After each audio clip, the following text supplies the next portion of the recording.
Welcome, welcome, welcome. Ladies and gentlemen, welcome to Warsaw. It is a great pleasure today to welcome you to the 10th edition, to the 10th anniversary edition of the Warsaw Security Forum. My name is Marcin Buzanski. I am a senior advisor with the Pulaski Foundation, who, as many or all of you know, is the organizer of the event. And it is probably my 7th forum, I think. And seeing it grow and develop is a thing of great pride and great happiness. And we're meeting today here in Warsaw at an extremely important time globally. Warsaw is the center of gravity of world's security matters, of world's political matters for the next 2 days. And actually, since the last year and a half, has been a key area globally in terms of the future of the world. I think we can clearly state those words, because the challenges that the globe faces in terms of security, in terms of development, in terms of our well-being, in terms of our freedom, are being decided on the very borders of Europe, around this region, and we are all meeting, gathering for the next 2 days to discuss those matters. We have a great group of speakers today. We have some fabulous panels for you with very important subjects, from dealing with energy security to dealing with climate issues, to looking at decoupling and looking at supply chains, to discussing how do we secure the supply of energy to the region, to the world, and how we should cooperate to achieve that. So I would like to also give a very welcome to all of our guests online who are watching the live stream.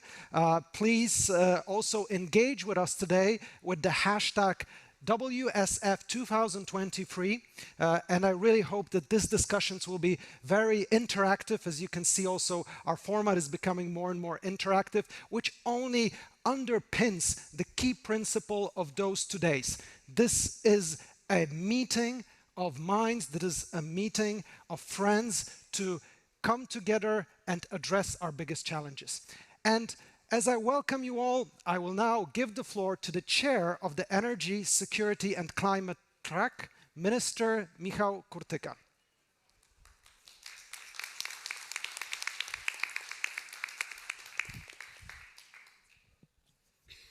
Thank you very much. Ladies and gentlemen, it's an honor to have all of you. Thank you very much for making the journey till Warsaw. I see some of you coming from close neighborhood, Berlin. Some of you coming for a little bit farther, Brussels. I've seen a couple of you. And then our friends from California also coming here. So welcome everybody. And indeed, as was presented by Marcin, today we have the 10th anniversary of the Warsaw Security Forum, but we have the 2nd edition of Energy and Climate Track, and we wanted it to be much more interactive and to be a dialogue that we can really have among key experts, key decision makers in the sector, an interaction. So you are warmly welcome to interact, to participate. You see that the setup of the SAL is also different than last year. So it is to encourage us to exchange. And let me just very briefly say to you that we prepared this Warsaw Security Forum very carefully. We organized a group of experts, and I had an honor to chair it, and we had distinguished guests from all across Atlantic participating in elaborating a report. And you will see the report, and I think it is highlighting key challenges that we are facing. First of all, strengthening transatlantic cooperation. Yes, indeed, we have a very challenging times. Last year, when we first met for Warsaw Security Forum here for Energy and Climate Track, we were expecting a harsh winter. But the stars were aligned. And we as Europeans, we survived the winter with the help of our allies, especially United States. But a lot of problems remained. High energy prices, inflation all across the globe. And I think that we are facing kind of a similar challenge for the next winter, but we are not talking about it enough. And I think that this is one of the challenges that we need to raise and to think together about how are we going to use the momentum of this crisis in order to redevelop, rediscover transatlantic cooperation, to rethink pillars of this transatlantic cooperation, especially in the times of Inflation Reduction Act, in the times of next European Commission, next European Parliament next year. We need to prepare all of this, and this forum is also for this purpose. And the second, obviously, is enlargement, is Ukraine.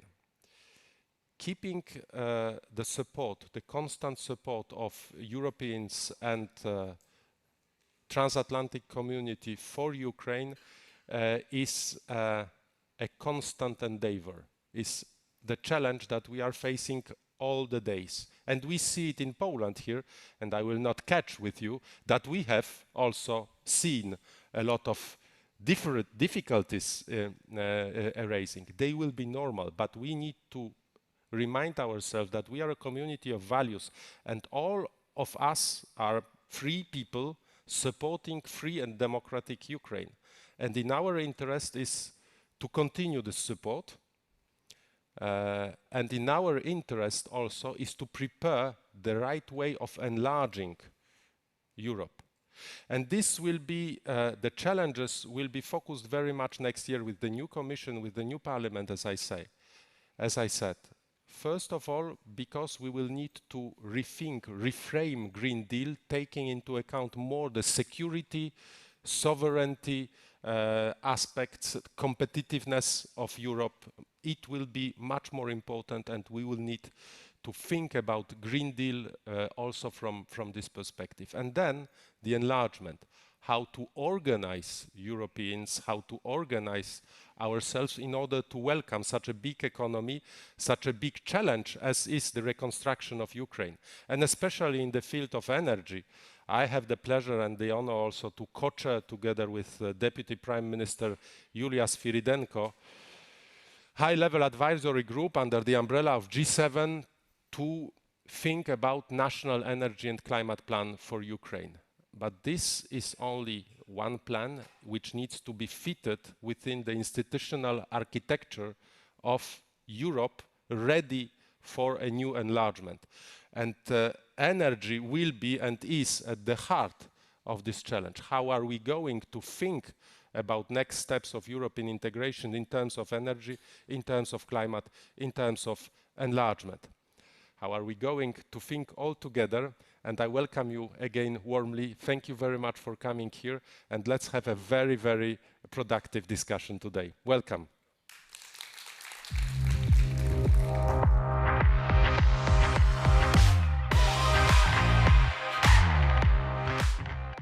Thank you very much, Michał.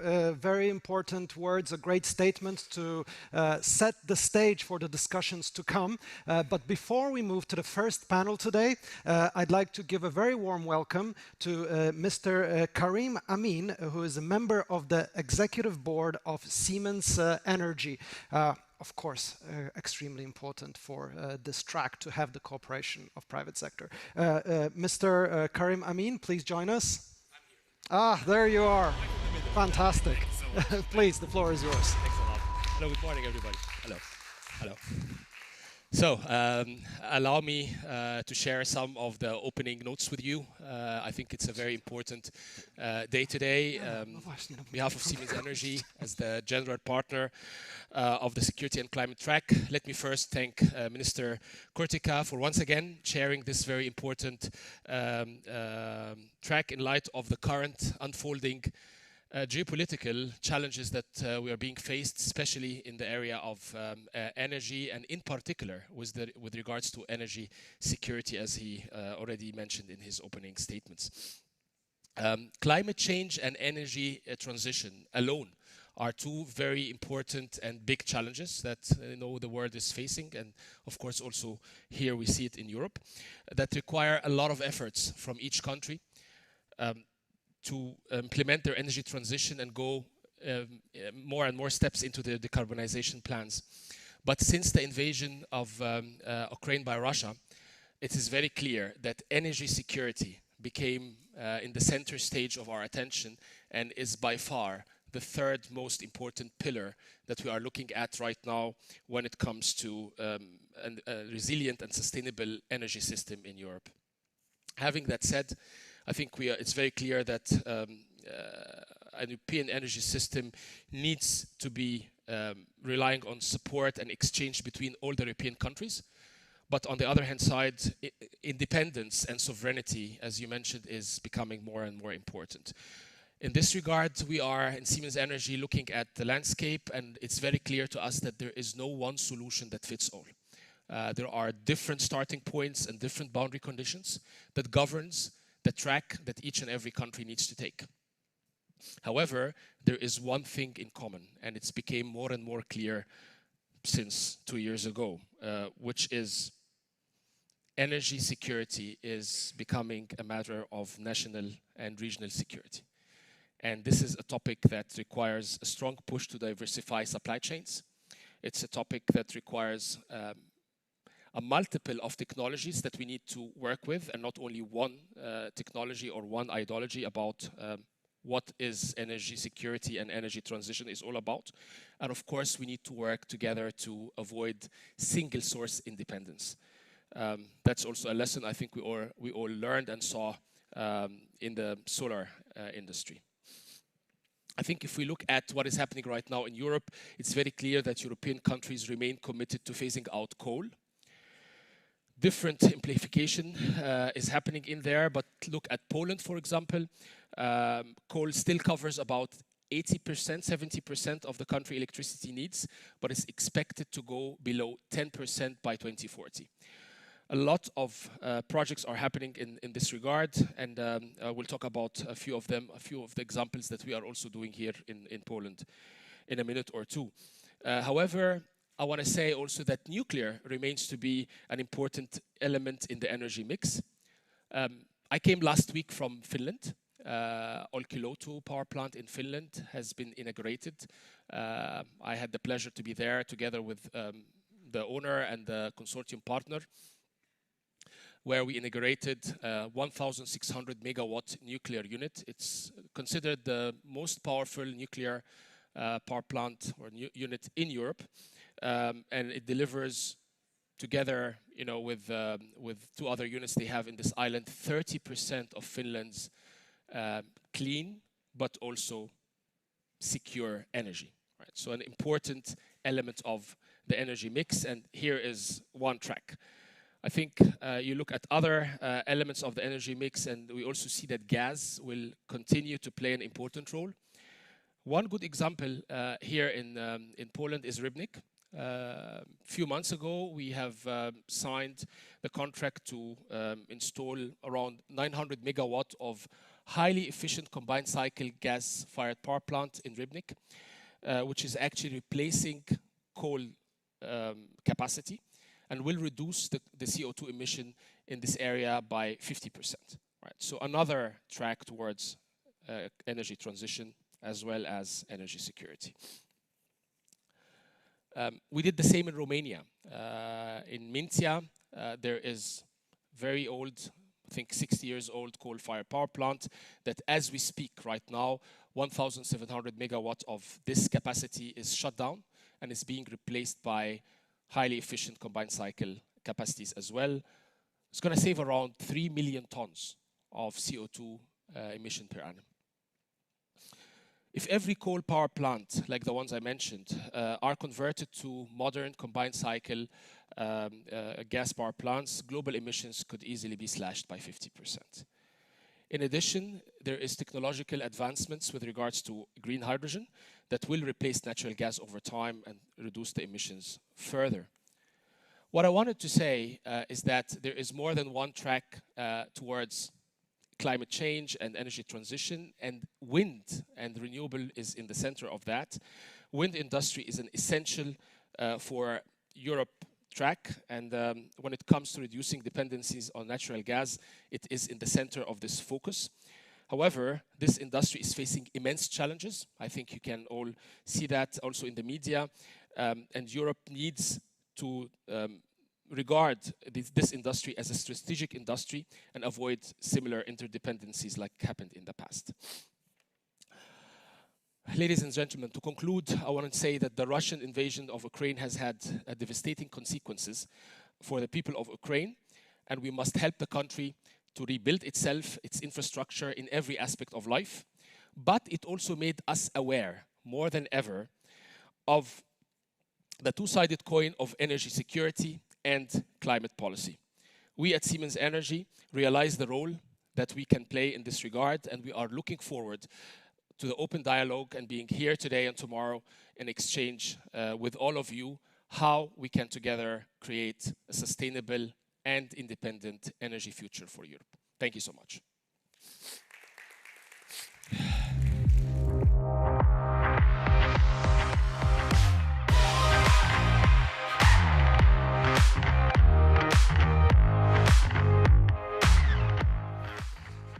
Karim, thank you very much for those very important words, which I think will, in a very good way, take us to this extremely important discussion about strategic decoupling and what is a safe energy future for Europe.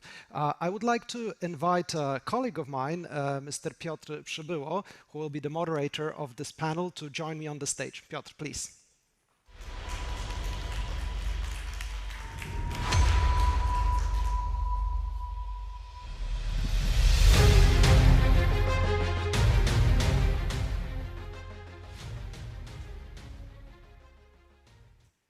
Welcome, everyone. I would like to welcome you to the first panel discussion of this energy security and climate track. And I would like to introduce you to Karolina Nowak, the State Secretary from Ministry of Energy in Moldova.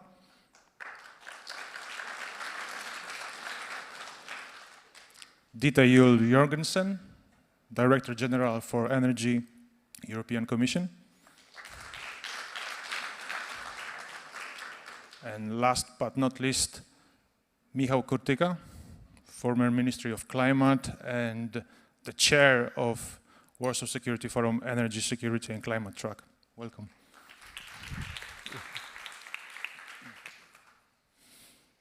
The topic of this panel is extremely important: strategically safe energy for Europe.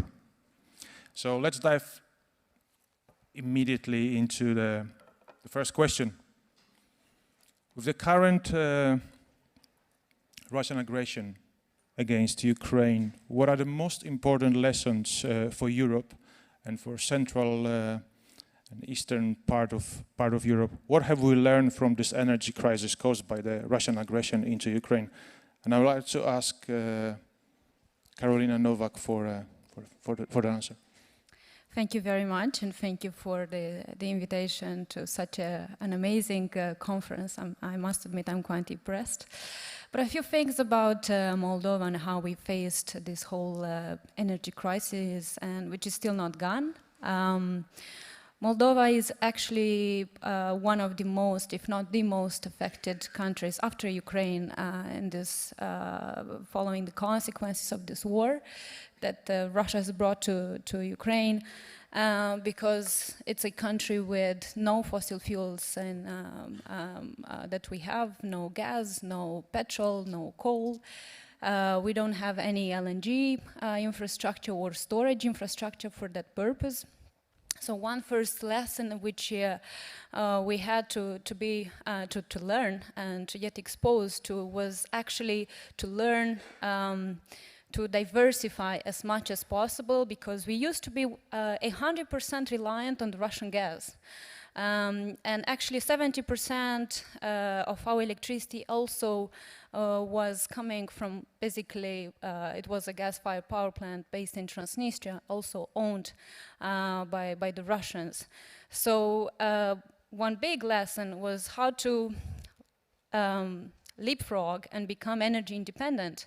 How do we manage to diversify our gas and electricity supplies? So I think last year it was a lot of the first time, and the first lesson was to, on one hand, to learn to reduce as much as possible in terms of consumption of gas, and we managed to reduce up to over 40% of gas consumption, because we switched fuels as well. We switched from gas to heavy fuel oil. Another lesson we learned was equally to maintain and to solidify our relations with both Ukraine and Romania, right? In terms of, say, backhaul to be implemented on gas supplies and right now we are working with the Ukrainians on short haul supplies. Also for the first time we managed to do this reverse flow of gas supplies, and at some point we even became the biggest user of Ukrainian gas storage. Likewise, the biggest user for interconnector Greece, Bulgaria. So it meant to find the courage, the strength within ourselves, and to build the relations with our European partners, with Romania as well, because when you have two neighbors and one is at war, you better make sure that you are in very good relations with the other one, and that is our luck, clearly, that we have just brilliant relations with Romania, and they maintain and provided us this support. Then the third lesson I would really emphasize is also once you manage to strengthen your security of supply issues, is to focus on the opportunities that Green Deal can provide. And for us, this was the case as well, what we are doing right now for the first time, to organize auctions, renewable auctions, and as well to build an energy efficiency fund, for instance, because we realized that there is no better option to become more energy independent than to drop the consumption you have in energy. So I will stop here, and I look forward for a fruitful discussion. Thank you very much for this broad description of the issues. Dieter, I would like to ask you whether those lessons are different depending on which part of Europe you are from, how the European Commission sees those lessons, and what can we do to implement those lessons for the future. Well, thank you very much, and thank you for the invitation to be here. It's an honor. A lot of what you have said, Carolina, really applies at a European level as well. So let me draw out three main lessons learned at European level over these past years of energy crisis and the Russian war in Ukraine. The first is the need to act together. If we had not come together and acted very clearly and forcefully together as a European Union and with our neighbors, Moldova, Ukraine and the Western Balkan countries, we would not have been in the position we are in today. Just 2 weeks after the Russian invasion into Ukraine, there was agreement among heads of state and government of the European Union in Versailles to the Repower EU plan, which essentially set out how are we going to get rid of this dependence on Russian fossil fuels. And that is what we started doing immediately. This was on the basis of a Commission proposal then. And if you look at the different actions taken, some can be taken at national level, but they are a lot more impactful if they're taken at European level. And we are each dependent on each other. You've pointed to that as well, Carolina. We're dependent on our neighbors, either for gas flows, for investments, for interconnectedness. So that acting together is absolutely critical. I think acting together also means acting together with our international partners. We have strengthened significantly our transatlantic relations very, very quickly after the invasion. Again, there was a joint declaration on energy security between President Biden and European Commission President Ursula von der Leyen, and we have seen a significant increase in inflows from the US of natural gas, liquid natural gas. And that brings me to the second lesson, which is that the best security is preparedness. And the best preparedness is diversification. And that is where we, and you have just pointed to that as well, Carolina, had some work to do still. But I think it's important to know that the preparedness we had been carried out over decades. There had been investments into infrastructure, there had been investments into interconnections across Europe, into alternative infrastructure, alternative supply routes, and we accelerated that very, very significantly with Repower EU. But that preparedness is critical for security, and diversification, not being overly dependent on any one supplier for any product, is an absolutely essential element of that security. And the third aspect I would like to point to is that our energy security is very closely linked to our climate security. The response to these two crises is essentially identical. We, as a European Union, are net energy importers. We are not geologically fortunate with what we see in other parts of the world. And the sun and the wind, the renewable energy, simply is more secure and more readily available for all of us. And energy efficiency will strengthen our energy security as well. And so that demand reduction, energy savings, investments into heat pumps in Poland, the fastest growth in Europe took place here in Poland, 120% sorry, increase in installed heat pumps over the crisis, which is a very significant example, very impressive result, in addition to the impressive results on installment of photovoltaic in Poland. Again, really a record also in a European context. So we need to make sure that our crisis response aligns with the energy transition, with the European Green Deal, not out of ideology or principle, but because that is the smartest response in terms of crisis preparedness and our security. Thank you very much for this answer. Minister Kurczyka, what's the view from Poland? Poland has been heavily affected by the aggression and the country's dependency on Russian gas supplies needed to be diversified. What's the view from Poland, in your opinion? Thank you very much. Well, first let me say that I completely agree with all what Dieter and you, Minister, said about the case of Moldova and Europe. And let me, in this regard, elaborate on this topic from a little bit different perspective, so that we can have also. I think that we somehow realized with the aggression of Russia to Ukraine that we had somehow two energy policies in Europe. We had Western Europe, which focused very much on decarbonization and climate policy, and we had Eastern Europeans, which were very much focused on security. And we were, and Dieter remembers very well, coming very frequently to Brussels, and not only Polish ministers but others also, and saying, hello, there might be a problem with Russia. And we were heard by many, but at the same time, in terms of institutional approach, somehow two wings, if I may say, two sides of Europe were focused on different objectives. So I think that what the war in Ukraine achieved for Europeans is to unite ourselves, because for Western Europeans security became priority, and for Eastern Europeans decarbonizations, which means going away of Russian fuels, become part of the answer. And so here we are united, but I think on a much more profound level, this war exposed a strategic vulnerability that we have in Europe. And we are in need for the next year to reframe our approach to energy and to put within the frame of Green Deal notions of security and competitiveness. Because what we can see, if we take a little bit a larger panorama of the world, what are the main pillars of decarbonization or technological drivers of decarbonization? First is shale revolution in US.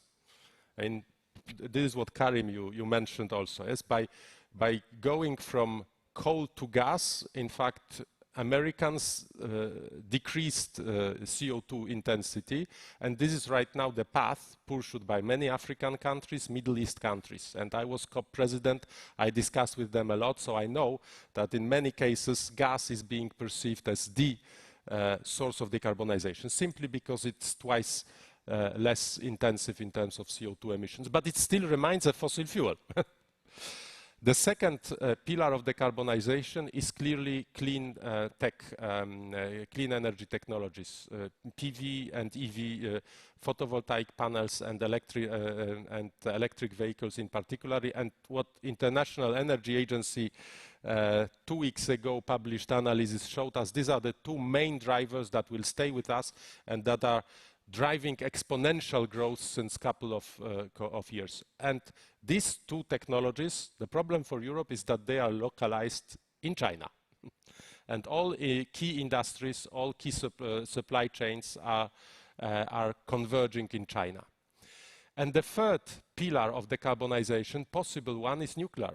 But this is the one that we as Europeans refused collectively to adopt as our driver. So we in Europe, we have this strategic vulnerability that neither we have the gas resources, abundant shale gas resources as the Americans, neither we have the clean tech industry as China has, nor we decided to go for another source such as nuclear. So in a way, we have to reinvent ourselves in terms of energy. What is the energy that Europe wants for itself that will be secure, affordable, and of which we will have the continuous supply? I think that it's a great challenge, and we can put it in the frame of Green Deal, and we can work together, as Dita said, in order for the next year, and it will be a crucial year for Europe, it will be the new Commission, it will be the new Parliament, we are able to really strategically answer Russia's aggression to Ukraine in terms of energy, but also in terms of many other topics. Thank you very much for this answer. Karolina, so what's the view for Moldova? Minister Kurczyka introduced that another aspect of the energy security, which is also that needs to be combined with the climate protection. What's the view for Moldova? Is that being aligned? Is that feasible to connect those two aspects of the energy security, or they exclude themselves? What's your opinion?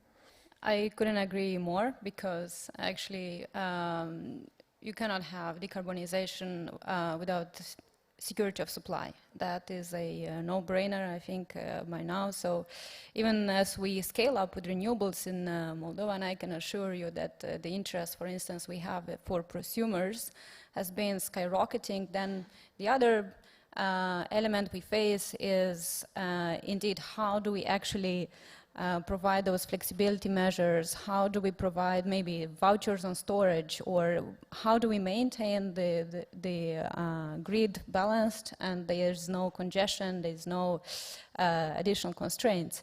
But if we're speaking about security of supply, allow me to bring one point which I think it's also relevant given last year's experience. Moldova was already hit back in October 2021, when in the midst of the negotiation with Gazprom, on the last days, they've decided to cut their supplies with up to 35%.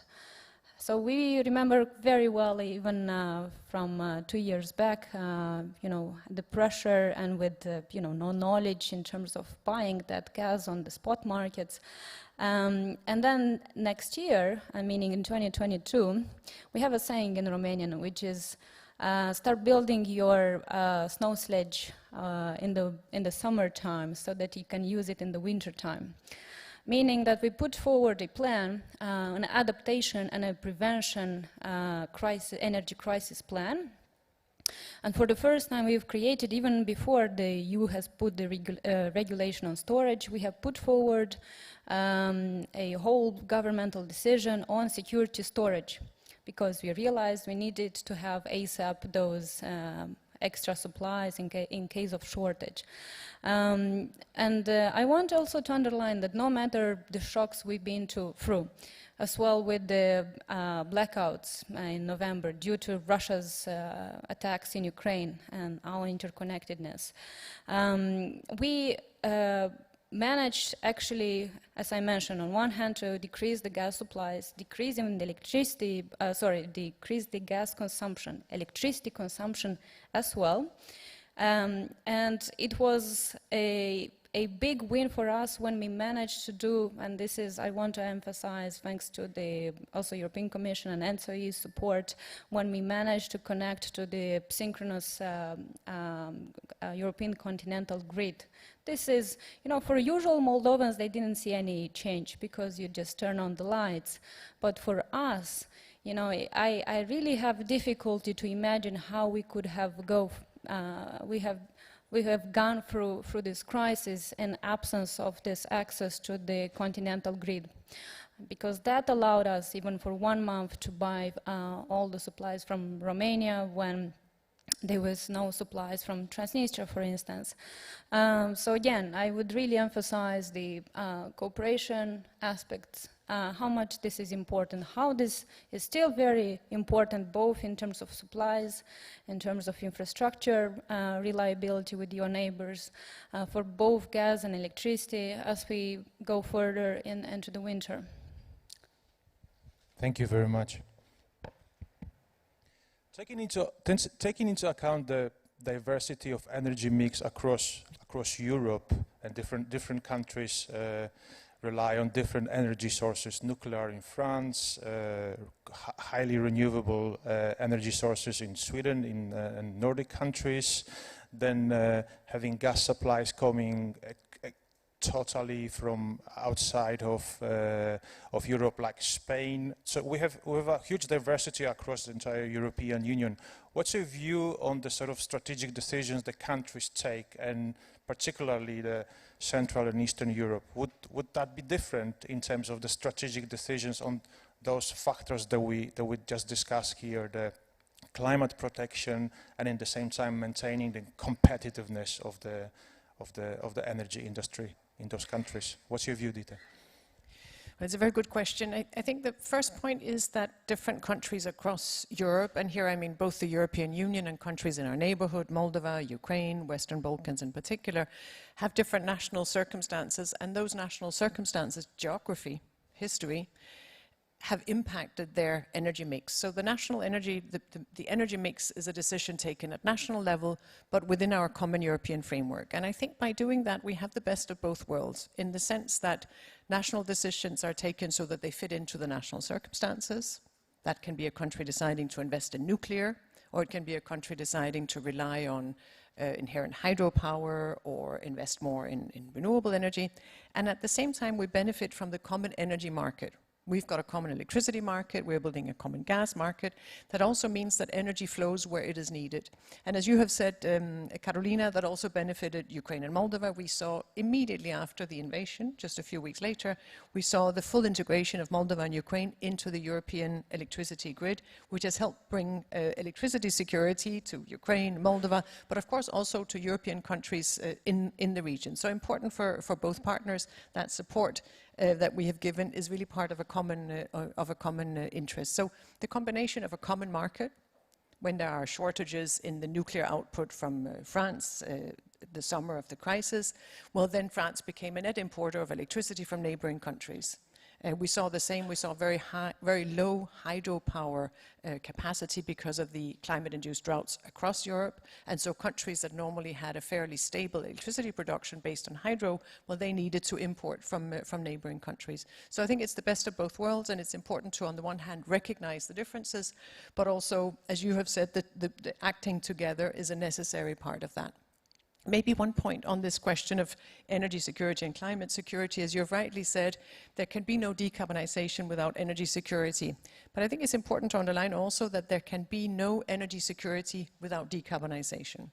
And the two belong together. So the three objectives of our common European energy policy is both affordable energy, and we haven't talked about the social aspects and the competitiveness aspects of energy, but it is an absolutely essential part also of the Green Deal, as you have said, Michael. So it's affordable energy, secure energy, and sustainable energy. And the three are mutually reinforcing. We need the three in order to stay both secure, competitive, and secure, both in a climate and an energy context. Thank you. Thank you very much. So what's the plan for Poland? Where energy supplies should come from? What's the strategic decision that should be taken at the moment in Poland? Since before the Russian aggression, nearly 60% of gas supplies, for example, was coming from that direction. So what should we do now? I think we prepared for that, and as Secretary said, we were somehow during the summer preparing for the winter, yes. And so Poland in this regard was at the forefront of this effort to diversify its gas supplies from Russia. And obviously we were taught lessons by our Russian counterparts from Gazprom very frequently. And gas was interrupted quite many times for this part of Europe. So somehow we were reminded every winter that this threat is looming and that we need to do that. So we developed LNG terminal, we developed Baltic pipe, and last winter we were able to provide 100% of our needs from different roads than the pipelines from Russia. So that is an enormous success of Polish anticipation and planning, which is, some people are saying, not the strongest of our values, but here we were quite at the forefront. And we expect also that it will continue. So we are building FSRU terminal in Gdańsk in order to welcome even more LNG from outside of Russian deliveries. We encourage our partners to do the same because we understand our role as not being only the supplier for Poland, but also being the gateway for our friends and allies. And such a country like Moldova is reliant on its neighbors in this regard. So we feel this responsibility, and FSRU terminal in particular is done with the objective in mind of securing supplies for Czechia, Slovakia, but also obviously Moldova. And Poles were working very hard in order to secure gas last year for Moldova. So this is one thing that we need to do. And obviously there is a longer term perspective. And here, as was said, I mean, and as Dieter very well said, we have national circumstances. It's easy to say our Poles are coal dependent, but it's the history, and you don't change the energy system overnight. It's extremely costly. It's an enormous industrial adventure. It is planned. It has been planned. Poland has adopted a plan, as was previously mentioned, to decrease the share of coal from 70% to something like 10% by 2040. Even if we will adjust at the margin, the direction has been set. And right now, the biggest vector of Polish energy future is nuclear. And regarding nuclear, we need at the European level still to achieve a couple of things. First of all, I find it still very complex to understand why the biggest worldwide institution which is providing public money, which is European Investment Bank, is not financing the most reliable decarbonized source of energy, which is nuclear. I find it striking, and I think that with the change at the head of European Investment Bank, we have right now the opportunity to rethink this. This concerns, by the way, also gas infrastructure. And we all know that gas infrastructure last winter, FSRU, for example, in Germany, were absolutely key for the survival of Europe. Why European Investment Bank was not able to support this obvious effort, why EIB is not able to support Moldova with gas supplies. I mean, we cannot bind our hands with such kind of commitments, because at some point it's completely illogical. And the second thing is to accelerate the development of nuclear. And here we have a subject for transatlantic cooperation. I mean, it's not a mystery that in Poland we want to develop nuclear. We have Westinghouse here sitting with us, but we don't have any.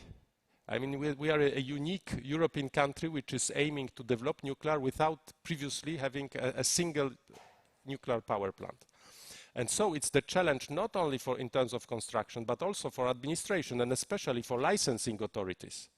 And how can we accelerate the licensing procedures, bringing, for example, licensing standards from our allies? And this is something that we should reflect collectively in Europe in terms of sharing licensing standards between regulators, so that if a reactor is successfully licensed in France or in Canada, I mean, why we couldn't use it in Poland? There is no reason why we couldn't distrust nuclear regulator in Canada. So we have a couple of things that we have to put on the table and work on them in the coming years. Thank you very much for this interesting response.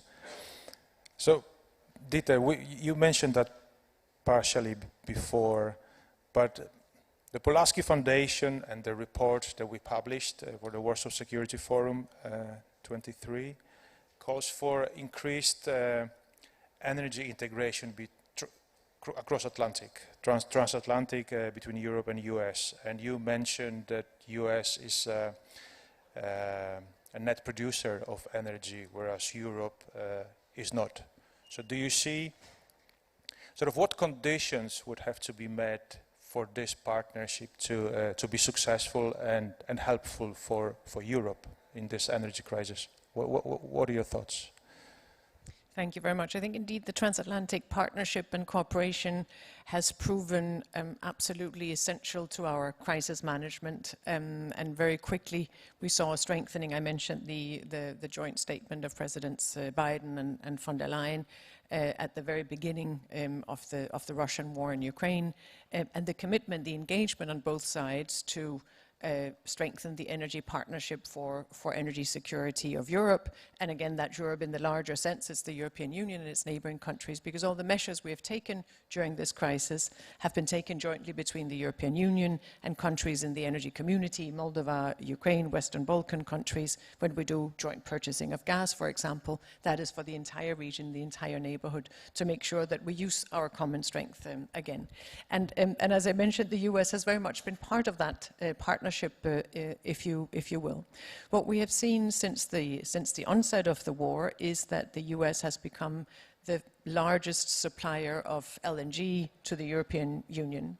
And that is, as you've said, thanks to investment on our side in LNG terminals. And these terminals have been funded with European money. They have been projects of common interest, like the Baltic Pipeline is a project of common interest. That diversification effort is very much a common effort. And so I think if we look forward on the transatlantic cooperation, we need more of the same. We need a continued strengthening of the cooperation. And we need to make sure that the cooperation we build is fully rooted in each of our systems and our governance. We've got a common EU-US Energy Council that meets regularly. It's an important institutional setup, an important moment to come together to take stock of where we are, what we've achieved and where we're going. We've got a task force that is really an energy security task force that was set up specifically in response to the Russian war and the energy security situation, where we meet regularly at senior level to make sure that we are aligned and that we do as much as possible to address the ongoing crisis. And so I think it will be absolutely critical to make sure that this cooperation is sufficiently well anchored and established in our systems that we can bring that forward with us, because the energy crisis is still a reality. The Russian war in Ukraine is still a reality. And so our response is not something we have done, it is something we are doing and something that we will continue to do and continue to improve and strengthen as part of our longer term strategic security and strategic autonomy, our economic security. If I may just add one comment on nuclear, because Michael has rightly pointed to nuclear as another important energy source in Europe. I think it's important there to underline, first of all, as I've said, the national decision on the energy mix is exactly that. It's a national decision. Some countries have decided to invest in nuclear, but we do have a common treaty, the Euratom Treaty. We do have very, very close cooperation across those European countries in particular that have nuclear on all the various aspects of safeguards, safety, the licensing, the different processes to make sure that when a country invests in nuclear or continues to operate nuclear, that it is done in the best possible way. So we'll continue that close cooperation. Looking forward on the role of nuclear in our energy system, Our analysis of how to get to climate neutrality, how to get to net zero by 2050, shows that nuclear will continue to be part of the energy system at around 13% of the electricity mix. And so in other words, we need to make sure that there are continued investments to keep the nuclear we have safe, to keep it online, and then some governments are deciding to invest in nuclear, and that's a good thing for a stable and balanced energy mix. Again, diversification is an important factor also in this context. Thank you very much. Carolina, is Moldova considering that sort of direction and transatlantic cooperation? That's not necessarily on the main route from US, but is this something that Moldova considers via sort of other countries maybe as well? Let me assure you that our cooperation with the US is very strong, and we have them as one of the most reliant partners, together with the European partners, as we are a candidate country to the EU integration, EU accession. So I think in that sense the bond, the relationship is very, very strong. But since we were referring as well to the diversification of supplies, I must admit I was very surprised in the recent discussion we've had as well with our Ukrainian partners, how much they actually they work and focus on hydrogen development as well, aside the nuclear. And there are already specific programs as well and projects, both in Odessa, where there's a huge renewables potential. So no matter the war, I think this, I would call it rippling effect of decarbonization from Brussels, it's also persistent in our countries. And the way we see it, it's and what my job is as well, how do we turn these targets into opportunities? How do we bring them closer to people's needs? And when we have in Moldova up to 70% of vulnerable consumers, in accordance with the salaries, then we think of how do we put in place, say, the energy efficiency fund in the residential sector, which will target first and foremost the vulnerable ones, the ones who are connected to the district heating, right? How do we make this actually appealing for the usual people? And so even including this whole EU accession process, we turn it into real opportunities. And it's this way how we are about actually to implement an eco-vouchers program, a greenhouse program, and it's primarily targeting the vulnerable ones, so that we don't just provide subsidies, some other countries did, but even on subsidies, we've linked this with the vulnerable consumer status, where we have like 4 categories. Another element I would underline is actually how risky and costly it is to be energy independent, or when you try to be energy independent. And this is the case. We recently managed to, and I'm happy and proud to announce that for those who do not know, we managed to accomplish the whole unbundling process for the gas transmission system operator, which till recently was owned still by Gazprom. So right now we have an independent system operator. The second big, I can call it also success, it's the audit upon the Moldova Gas, which is the gas supplier in Moldova, main one, debts, so-called debts, called by towards Gazprom. And out of $709 million, it turns out we only have around $8 million in terms of debt. And so we can also call it a write-off. But, you know, as an effect, then we realized a few days ago that the energy websites were targeted primarily by different cyber attacks from Russia. So this is just an example of what we have to go through in Moldova, being on the verge of the, say, the margin of the attacks from Russia. So, and the last element I would also bring is when designing your energy system, I think you really have to, this is what we are looking into, is what type of consumption do you have? So if our consumption primarily is linked with households, then our focus will go first and foremost on electrifying as much as possible, renewables, and then whatever is left feasible in terms of renewables penetration, and of course we will either way, especially for heating, we maintain gas, which we still see it as the way to go. But really fitting and suiting your energy design in accordance with your needs. Thank you.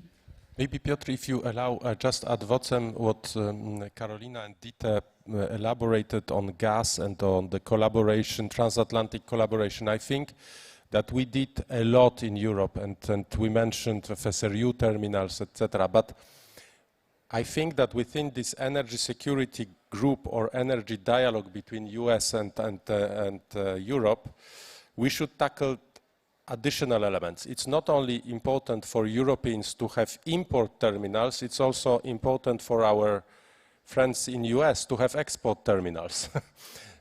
And sometimes we forget that we need also to support or to think the supply chain of gas across Atlantic. It starts somewhere in US, and you need also in US to have enough pipelines and export capacities, because otherwise we will be simply not having anything to bring in Europe.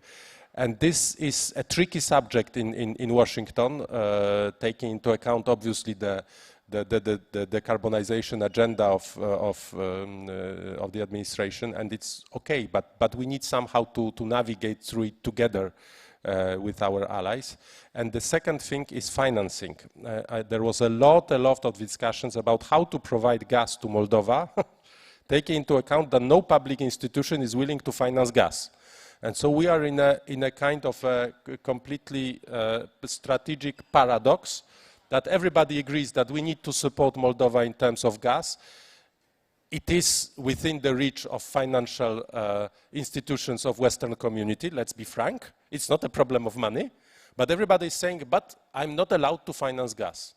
Okay, but we have war, and it's a question of geopolitical future of Europe and obviously future of free Moldova as well as free Ukraine, yes?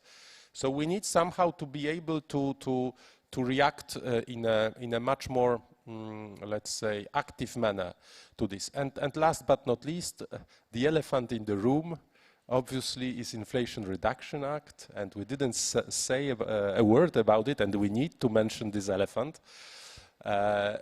One of the biggest challenges that we are facing as Europeans right now is to match industrial policy, which has been set up across Atlantic in terms of 500 billion euro on the table, dollars, sorry, over on the table, and we need to also be able to accompany our climate and environmental policy with industrial policy.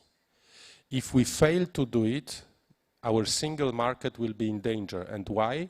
Because we relaxed after COVID state aid rules. So we allowed capitals to develop their own state aid guidelines. The result is that we have Germany being able to secure 50% of state aids in Europe, France 27%, 7% Italy, and all 24 other countries in Europe are in the last couple of percent. It is an issue because at some point, if we will decide on the localization of new clean tech industry in Europe regarding who is being able to have a deeper pocket, then we will at the end lose trust in the single market, and somehow the most important source of prosperity for Europeans needs to be preserved. And so this is why we need to complement our climate policy with adequately ambitious industrial policy. Thank you very much, Michał, for your answer. Thank you, Dieter, for... May I come in very briefly on this point, because I think it is a critical point. Very sorry, because I can see we're running out of time, but on the Inflation Reduction Act and the level playing field, because I think Michał is raising some essential points that our security is also about our economic security, and it is about a level playing field globally as well as within the European single market. So that is the reason that for President von der Leyen, this economic security, our competitiveness, the industrial aspects of the Green Deal and of the transition and of our security were really central to this year's State State of the Union and central in the work that we are carrying forward. We already have quite a few things out there. We've got a Net Zero Industrial Act, we've got a Critical Raw Materials Act, another aspect of security that we need to work on, and where there's need for closer transatlantic cooperation as well. And then we've got the investment side, making sure that we have the funding available, very significant amounts already under the Green Deal, Next Generation EU, and Recovery and Resilience Facility. And so a lot is ongoing, but it is work that we are strengthening at European level. So just to underline the importance of the fair internal market within Europe and a fair level global playing field that will require stronger cooperation at transatlantic level, also on the Inflation Reduction Act. Thank you. Perfect. Thank you very much all for those insights. Very interesting discussion. And I invite all of you for the other panels of the Energy Security and Climate track. Thank you.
Ladies and gentlemen, what a great panel to start our day. Really, really interesting discussion, which points us to a lot of homework to be done on political will, on policy coherence, on being innovative and being more bold in our efforts to sphere security, energy in our region and beyond.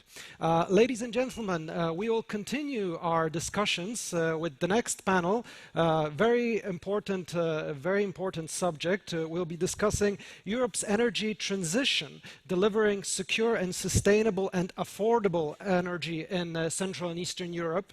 So just a small thing to address, obviously not in 1 hour, but we have some great panelists and a great discussion. And importantly, this is a session in partnership with Siemens Energy Talks, important partner, and we have a fabulous moderator to take us through, a great friend of Warsaw Security Forum, BBC News anchor Kasia Madera. Kasia, please join us.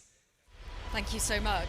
Thank you for such a lovely, warm welcome. I see a lot of movement of people leaving the room. I suggest you don't leave the room, because this is arguably one of the most important sessions today, because without sustainable, secure, reliable energy sources, what do we have? What hope have we got?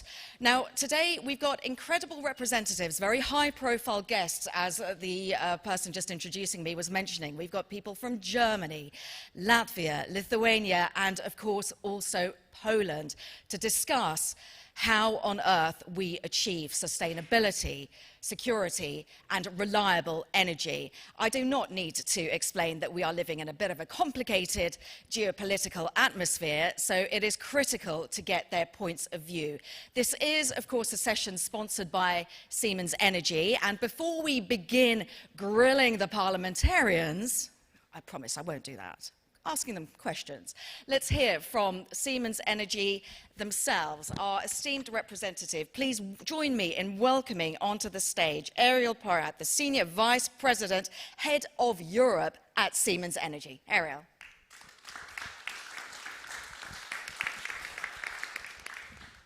Good morning, everyone, and thank you, Kasia, for the introduction. Very happy that I won't be the one that you will be grilling afterwards, so this is already a little bit less stressful for me. Good morning, as I said, to everyone, and very excited to be here. On behalf of Siemens Energy, the entire team, I want to say how delighted we are to be here again as a trusted partner once more and really be a partner and support this forum, which is a very important forum which we have annually. It was also mentioned before, this conference is celebrating currently its 10th anniversary, and we can all see for ourselves how important this forum is, and for the entire Central and Eastern Europe, but not also for the entire continent. There are no single winners here. If we all want to achieve to stop the global warming, we all need to do it together. And you may be asking yourselves, how does Warsaw, how does this forum actually move the needle? Well, if I look around, I see here a lot of representatives from many places, from many countries in the entire region, all committed to taking decisions. And this is what we need to do now. Take decisions. I think Michal Kotika also mentioned before that energy is now at the heart of it all. In the last 12 months, since the last forum that we had, we also saw that energy security continued to be in the front pages of the news. Step by step, we're making a lot of progress, but we still have a lot of work ahead of us. Transforming the entire energy landscape, and it was also mentioned here in the forums before, is not something that we can just do by night. It takes time, it's very monumental, it's very complex, and we all need to do it together. Collectively, we can do it, and we are doing it, but as mentioned, we need to speed up and do it now. We don't have the time. I think Karim also mentioned that different countries, different regions have different starting point, different demands, different way of looking at things, different financial resources, and hence they have different strategies of how to reach the decarbonization journey. And only if we work together and support each other will we actually reach this and reach our goal. And I was thinking about what to say and discuss, and I wanted to leave you maybe with 3 main pillars or thoughts on this day, and really see and discuss these things also in the panel to come. First thing is technology. We need to continue to invest more and more in technology, in those technologies that will help and support us reach a net zero future. Some of them are already here. Most of them are not yet invented. We need to use existing infrastructure already as a bridge as well. We talked a lot and we heard a lot about gas. This is one technology. The most important thing is that countries across Europe, and specifically also in Central and Eastern Europe, remain very diligent and remain very committed to phasing out coal. And I think this is very important, and we all need to focus on this. We need to utilize our new gas turbines, which are more flexible, more environmentally friendly, and complement the entire renewable generation. They need to come together. They will support the countries in sustainable and resilient grid as well. Specifically in this region, Central Eastern Europe, we see a lot of movement, and I'm very happy, specifically in the last year, but also before. A lot of movement. It's not about talking, it's about action and taking and moving things forward. And I attribute these things also to this important forum, because we discuss, we have the relevant stakeholders, we take decisions, and we move. This forum brings together, as I said, the business leaders and the relevant people who come together with politicians, take the decisions. As an example, and Karim mentioned also a few of these, at Siemens Energy, we're seeing a lot of coal to gas projects. We have the Rybnik project here, as mentioned, in Poland. We have the Mintia coal to gas shift, very important with our highly efficient HL gas turbine. In Romania, as mentioned, and more and more. And it was also mentioned before, I think it was by Carolina, the importance of interconnecting the different countries, the different regions. This could be looked at securing our energy, which is definitely correct, but there's also a very important element of sustainability. Also mentioned before in the forum, if one country has a drought or lack of wind, instead of using gas or coal, if we are interconnected, then of course we can utilize renewable energy from one country in a different country. And also here I'm very happy to hear that we're making a lot of advancement.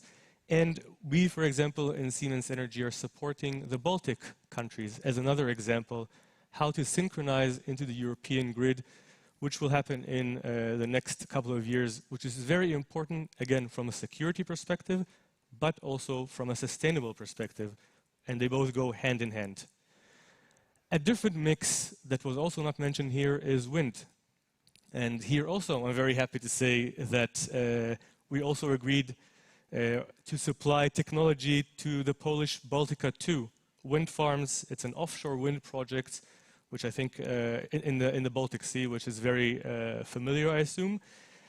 And if this is, once this is operational, right, this will create electricity for more than 2.4 million houses, and it will offset and slash CO2 emissions by 5.4 million tons per year.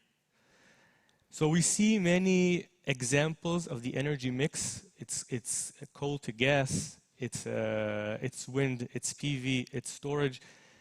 And we all need to come together and plan together and see how this whole energy mix is relevant. Carolina also mentioned, of course, it depends on the different markets and different demands that the different countries have.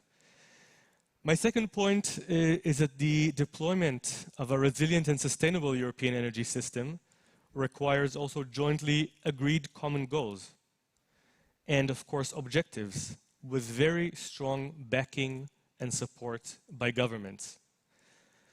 We all know the European Union's commitment to reduce emissions by 55% in 7 years from now, and of course reach full net zero greenhouse gas emissions by 2050.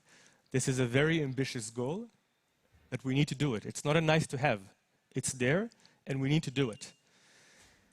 Each member of the 27 countries of EU needs to take their own decarbonization journey. They're all unique. They all have different starting point, as mentioned, and there is no one silver bullet. There is no one solution. However, in order to do this, we need to work together, learn from each other. Sometimes we need to change and tweak, but for most part, we can also copy and paste from each other. It was mentioned here in the sense of nuclear, but it's not true only for nuclear. We need to learn from each other and understand what are the conditions that help us implement those targets. And the third and last bullet point is to have a joint approach. And also here it was discussed a lot in the panel before and in the speeches before. It's very, very crucial to make sure that we join the forces to ensure actually that the energy system works across Europe, but also on the other side of the Atlantic. This cooperation cannot be overlooked. It's very important. I'm very happy that Dieter also mentioned this and that we are discussing this, and it's happening, and it should be more and more improved and further increased. It definitely cannot be overlooked. We need to have easier, faster, more predictable permitting procedures or standards, equipments, concepts, and really, Michael Kultika also mentioned this, industrialization of what we see in Europe. If we talk about the raw materials, the experts, we need to make sure this whole thing comes together in Europe, continental Europe, but also across the Atlantic, and have a true and good response to the IRA, as was mentioned. Because, as I said before, there will be no one single winner in this decarbonization journey. We all have to contribute, we all have to succeed together to make sure that this works. So we are now at this important event, as I mentioned, and everyone is already thinking about the next event, I'm sure, which is coming in a couple of months. This is the COP28, of course. And I really expect this year to be an understanding of the role and the change that the energy landscape and importance, even more important in the world. We see what's happening across the world in terms of the weather conditions, and I think it's becoming more and more unexpected and crazy. And we really need even more a change in mind shift and speed. The energy transition is probably the biggest thing that ever happened to us, ever since the Industrial Revolution at least. And it's not something that we can, of course, take lightly. So I would really encourage all of us to challenge ourselves, have good discussions, have impactful discussions. As we had last year, make sure that we implement this and also take these discussions and decisions here, make an impact in Central, Eastern Europe, then in continental Europe, and also take this to COP28 and show them how it's done, so to say. As Kasia already mentioned, joining us today, there's a brilliant panel of experts that will help us debate, discuss the challenges, what is needed, and really help us get some answers how to do it. And it's fantastic to have Kasia here to moderate our session, and I'm again very happy that I am not being grilled today, so I have an easy job today. Kasia is one of BBC's leading presenters. She specializes in international news and politics, especially European affairs. And she was one of the first international journalists to report live from the Poland-Ukraine border at the beginning of the Russian invasion in Ukraine. So again, let me leave you in Kasia's capable hands. Thank you and enjoy. Ariel, thank you so much. Ariel Porat, ladies and gentlemen, the Senior Vice President, Hub Europe, Siemens Energy. Ariel there just explaining to us the urgency with which we will be discussing a very important topic. Now, I spoke about grilling. I'm not going to reiterate the points that we're going to be talking about, because let me immediately introduce our panel so that we can crack on with the important questions, because as Ariel said, you guys are the decision makers, you have influence, you can make an impact, and I just want you to bear that in mind. I also do want you to think of some questions for our panel at the end, so don't be shy, do raise your hands a little bit later on. So please join me in welcoming, in a brilliant order, such an esteemed panel, Dr. Norbert Röttgen, the former Federal Minister for Environment, Nature Conservation and Nuclear Safety, also a member of the German Bundestag for nearly 2 decades. Welcome, and please join. Also join 3 decades. 3 decades. Wow, that's longer than I've been alive. Good plastic surgeon. Also, Zanda Kalnina-Lukasiewicz, the Member of Parliament and Latvia's Deputy Speaker. Welcome, please join us. Round of applause, please. Joining us also, Dainius Kreivys, the Minister of Energy for Lithuania. And Grzegorz Należyty, the Vice President of Eastern Europe and Managing Director of Poland for Siemens Energy. My esteemed panel, ladies and gentlemen. So we heard Ariel there talk about this idea, I love this idea of cutting and pasting and just learning from each other. Norbert, I want to start with you, because when it comes to Germany, have you learned who to make contracts with? Have you learned who not to do deals with, given the geopolitical situation we are in? I guess I'm talking about, obviously, Nord Stream 2 and your connections, or your previous connections with Russia. I'm assuming you're not going to be doing that again. That would be extremely stupid to do it again. No, I've been one of those who have always been opposing Nord Stream 2. And I've not been fundamentally opposing doing contracts with Russia, but what I have always opposed is to allow to get dependent on Russian gas supplies. And I can say, and really say, that of course we have learned the lesson. I have to admit, we have done so very belatedly. If we had done better before, we would have then not the huge amount of problems we are seeing today. So we have drawn our conclusions. We want to have become completely rid of any kind of pipeline gas supply from Russia. The oil Europe is receiving is now coming from India, so we have to be better on this because there are circumventions of our sanctions. What we don't have is gas sanctions so far, and this has led to the fact that despite the rhetoric of getting completely rid of Russian gas supply, that now Europe has become the major importer of Russian LNG gas. We are paying as Europeans several billions, round about 5 billion euros a year for Russian LNG, and I'm strongly advocating that we also stop this supply chain. So we have fundamentally learned the lessons. We have to pay heavily for that we learned so lately, and now we are determined to adapt our energy strategy, which now has to be designed without Russian gas supply, which was thought the bridge to the renewable era, and this bridge has been destroyed by the Russian war against Ukraine, and we have adapted, have started to adapt to that, and we have been paying a heavy price for the errors we made in the past. Thank you. Thank you for just addressing that so frankly. I wasn't expecting that, actually. I guess my experience with politicians, but thank you. I appreciate that. Zander, given your geographical positioning, I'm assuming that you're feeling a little bit heartened by that. This kind of transition, energy security, it is expensive. How do you take your citizens, how do you take your population with you on this journey that will affect them day to day? It definitely affects because the costs have skyrocketed and the inflation together with that. But because of our history, our citizens fairly well understand what does Russia mean and what does depending on Russia mean.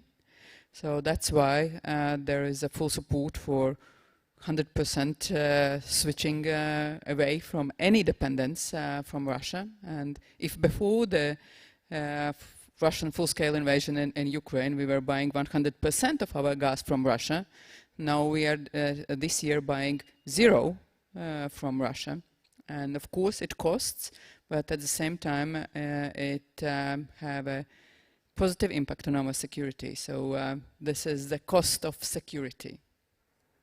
So the cost of security, and of course, given your, as well with Lithuania, your locations, it's critical, it's urgent.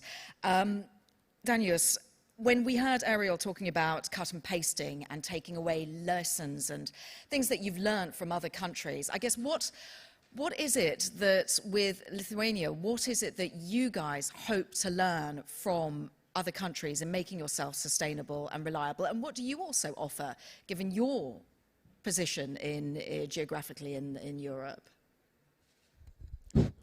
Thank you very much. Very interesting question. Actually, looking from energy security point of view, which just discussed the dependency on Russia. Actually, Lithuania was the first country to cut all relations, and already in April last year we cut gas supply, cut oil supply and electricity supplies from Russia, and actually our infrastructure as LNG terminal supplies LNG to whole region, to Poland partly as well. So Lithuania learned lesson from the past when we, let's say, had free energy, I would say, wars with Russia. One was on oil, then Russia stopped supplying our refinery with oil. We built our terminals, then gas, we built our gas terminal, energy terminal, and so on. And but back what my German colleague said, actually on LNG, yes, now Russia is we are taking in Europe almost half of Russia's LNG gas produced and import via LNG terminals. In Lithuania, we are not doing this because we passed in Parliament the law that it is forbidden to trade with Russia and import Russian LNG terminal. And a week ago, I discussed this issue with Belgian minister, Tina van der Straten, and say why Belgium is the second after China in the list to import Russian LNG. And she said that our terminal are utilized not by Belgian companies, it's utilized by European, and it is difficult on European level. We need an agreement on European level to stop this. But in Lithuania, I said we have different approach. Energy is a security issue, national security issue, and in this regard, this is exemption from European policy. You could take in your hands and to stop passing the law, you can stop doing this. So it is one issue. Second issue on transformation. This energy security is one thing.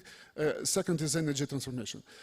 Transformation, looking from the, let's say, helicopter view, we have process similar to industrial revolution. Which we globally had at the mid of 19th century. Decarbonization are going to change everything. And actually, we need to learn from each other. And Lithuania, what we are learning first of all how to utilize possibility. Northern region is going to be supplier of energy.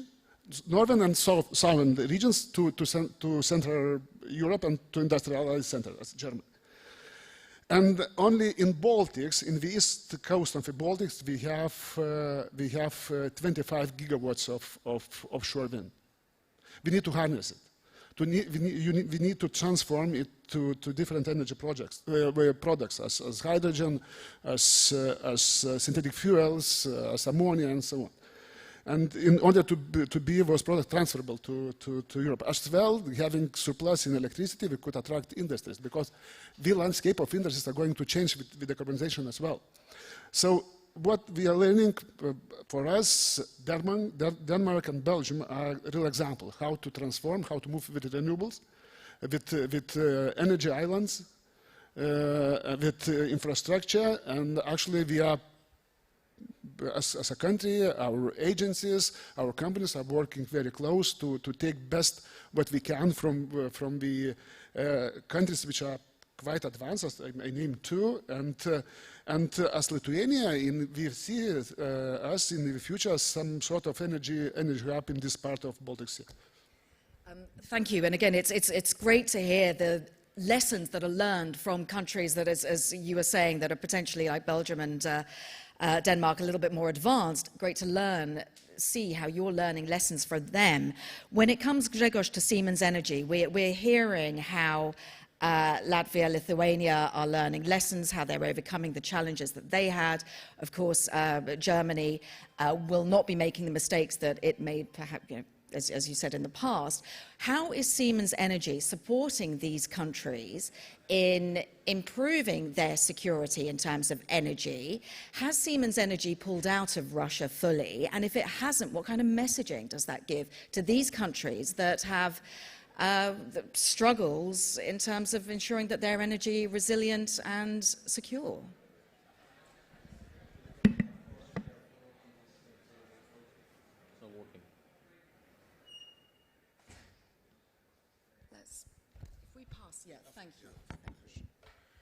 So, of course, we are following this very, very closely. So we want to understand every single plan of every single country, how it's going to achieve their decarbonization. As Ariel said, I'm just following this logic that there is, of course, one joint goal which we have as European countries, but the path to achieve this goal for every country is different. So to understand the timelines, to understand the path, the technology which will be used, it's super important to us to understand how we can very closely follow the countries and be close to the customers, be close to the governments, understand the regulation framework, legal frameworks, financial frameworks as well, to really understand how we can be super efficient and super fast in the implementation of the technologies which can save CO2 every ton per day, more or less in every country. And therefore we see this as a subject for all of us in the industry, for every peers in this industry as well, because that it's not like an unlimited capacity which we have. We all need to support these countries in a very pragmatic and very responsible manner.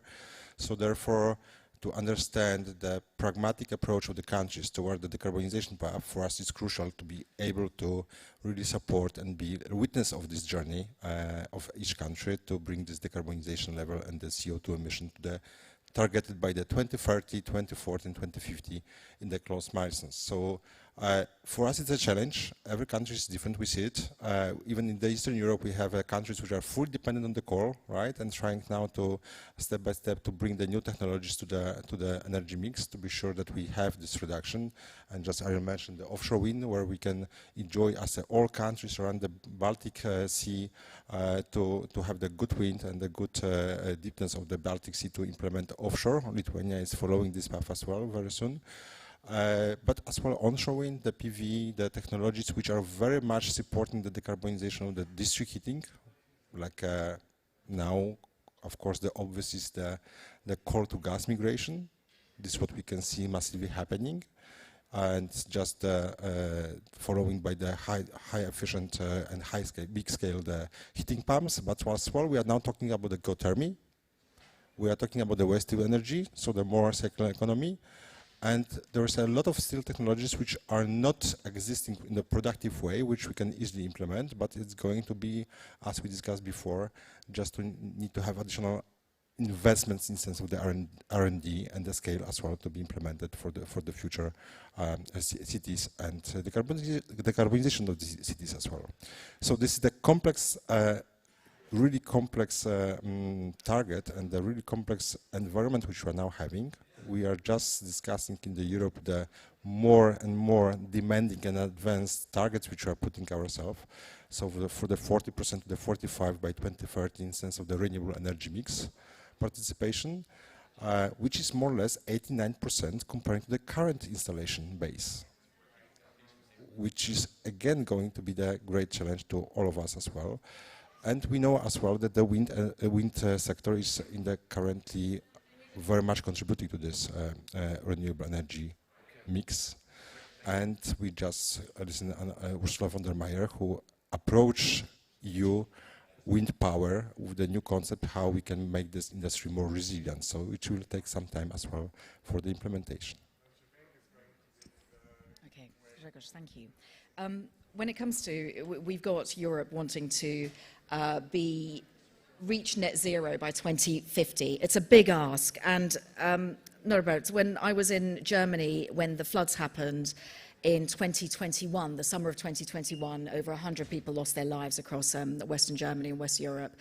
There was and climate change was pretty much given as the reason for such a large amount of rainfall in that time. And yet when the election happened a few months later, climate change it didn't feature on the agenda. I just wonder, we heard how Latvia is bringing its population with it. I just wonder how you can continue on a green route if it doesn't feature, given something that happened, such a big event that happened with so many lives lost, and yet people seem to forget about it, and the politicians don't talk about it as much as they potentially should have done. How do you think you take your population with you? How is Europe going to reach net zero by 2050 if a few months later an election happens and it's not even mentioned? No, I have really to contradict. These floods happened partly in my constituency.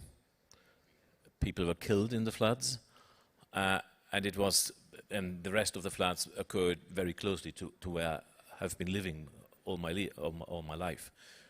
So it has had a devastating impact, and climate and energy topics and issues have then even the more so been seen as a matter of security, of sustainability, and this topic has fundamentally and prominently been featured in the upcoming elections in the year 21.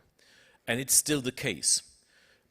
I'm not in any partisan intention here participating in this conference, but there is really, it's really for this reason very unfortunate that the current German government and having in charge two members of the leading members of the Green Party on the one side in the newly created Economics and Climate Ministry, and on the other side the Foreign Secretary, which also who also is a member of the Green Party, and they have now newly incorporated international climate policy into the Foreign Office.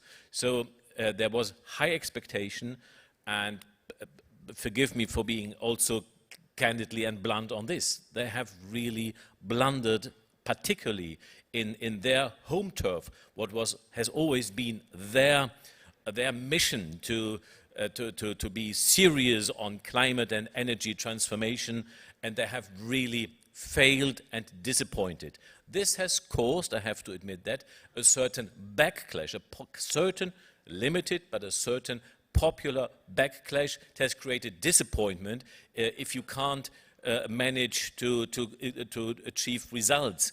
If you can't see that this policy has to be aligned with an economic strategy, because we want to preserve our living conditions, but we want to preserve to be economically successful, and it has to be done in a socially responsible way. So we have also to address those who can't afford the huge bills and what you impose on obligations on them. So this is a very unfortunate backlash of a failed policy we are seeing currently, but fundamentally Germany is committed, and it has remained a prominent issue on the agenda for 10 years. I was the environment minister when the term Energiewende, so the fundamental shift in energy, was created as a reaction to the Fukushima disaster. And it has been prominent since then. Our former chancellor was a former environment minister, Angela Merkel. What we have to do now is to be more quicker in designing a plan how to achieve it. And we have to really understand that it's not only just delivering on CO2 emission reduction, but it has to be an integrated strategy of climate policy, CO2 reduction, energy infrastructure, technology, and all what is combined with that, an economic strategy. This costs investment, so it has an economic investment and a burden, so we have to care for a different growth strategy which does not come along with geopolitical dependence. And we must not replace the dependence from Russia with a dependence from China in terms of technology and in terms of raw materials. And then you have to do it in a socially equitable, responsible way. So this is the real challenge. And again, we Germany, and I would say the European Union, is compared to the challenge, we are late in the process. So we have to catch up, but I think we can build such a policy, and the courage it takes on a solid support, in any case, in the German among German voters. So the voters and the population are not the problem. The problem is a lack of political leadership and of competence to do it in the right way. So, and again, thank you for your candor as always. And it was an incredibly traumatic time when covering that particular story. And my condolences to you and your constituents. It was horrific, actually. Thank you. So we understand that, of course, countries are different. Countries do things independently, but there is government things that you can do. And I wonder, Zander, we heard Norbert there talking about the backlash and the efforts that government can do, and the fact that if you want to reach these targets, you need to start implementing proper policies. I guess for you then, how do governments support and introduce policies that can actually get your country to where you want to be by 2050, or whatever targets that you individually as countries set? I think it's a combination of at least 3 factors. So the one is definitely the climate, the second is security, and the third is the price or the cost of the energy. And of course we have the targets that we want to reach. So if we talk about the climate, even if in Latvia, if we didn't have such a dramatic floods, but we can clearly see changes of climate. So after there was extremely dry summer, then an extreme rain came, then the winds are becoming much stronger, so we see more extreme temperatures in the winter, and people can see that the world they know, it's changing. So we need to adapt. Then we come to a situation where we have the security challenges, and actually the Russia's aggression against Ukraine encouraged us to move forward with energy transition much faster as we would have done maybe. And at the same time, we learned that we can do a lot even in 1 year. So we can switch away from gas, we can increase our renewable energy share. So for Latvia, for this year, it's already 42%. And we are building new solar and wind energy parks, and there are several projects in development. And we look forward to have a really quick increase in solar and wind energy.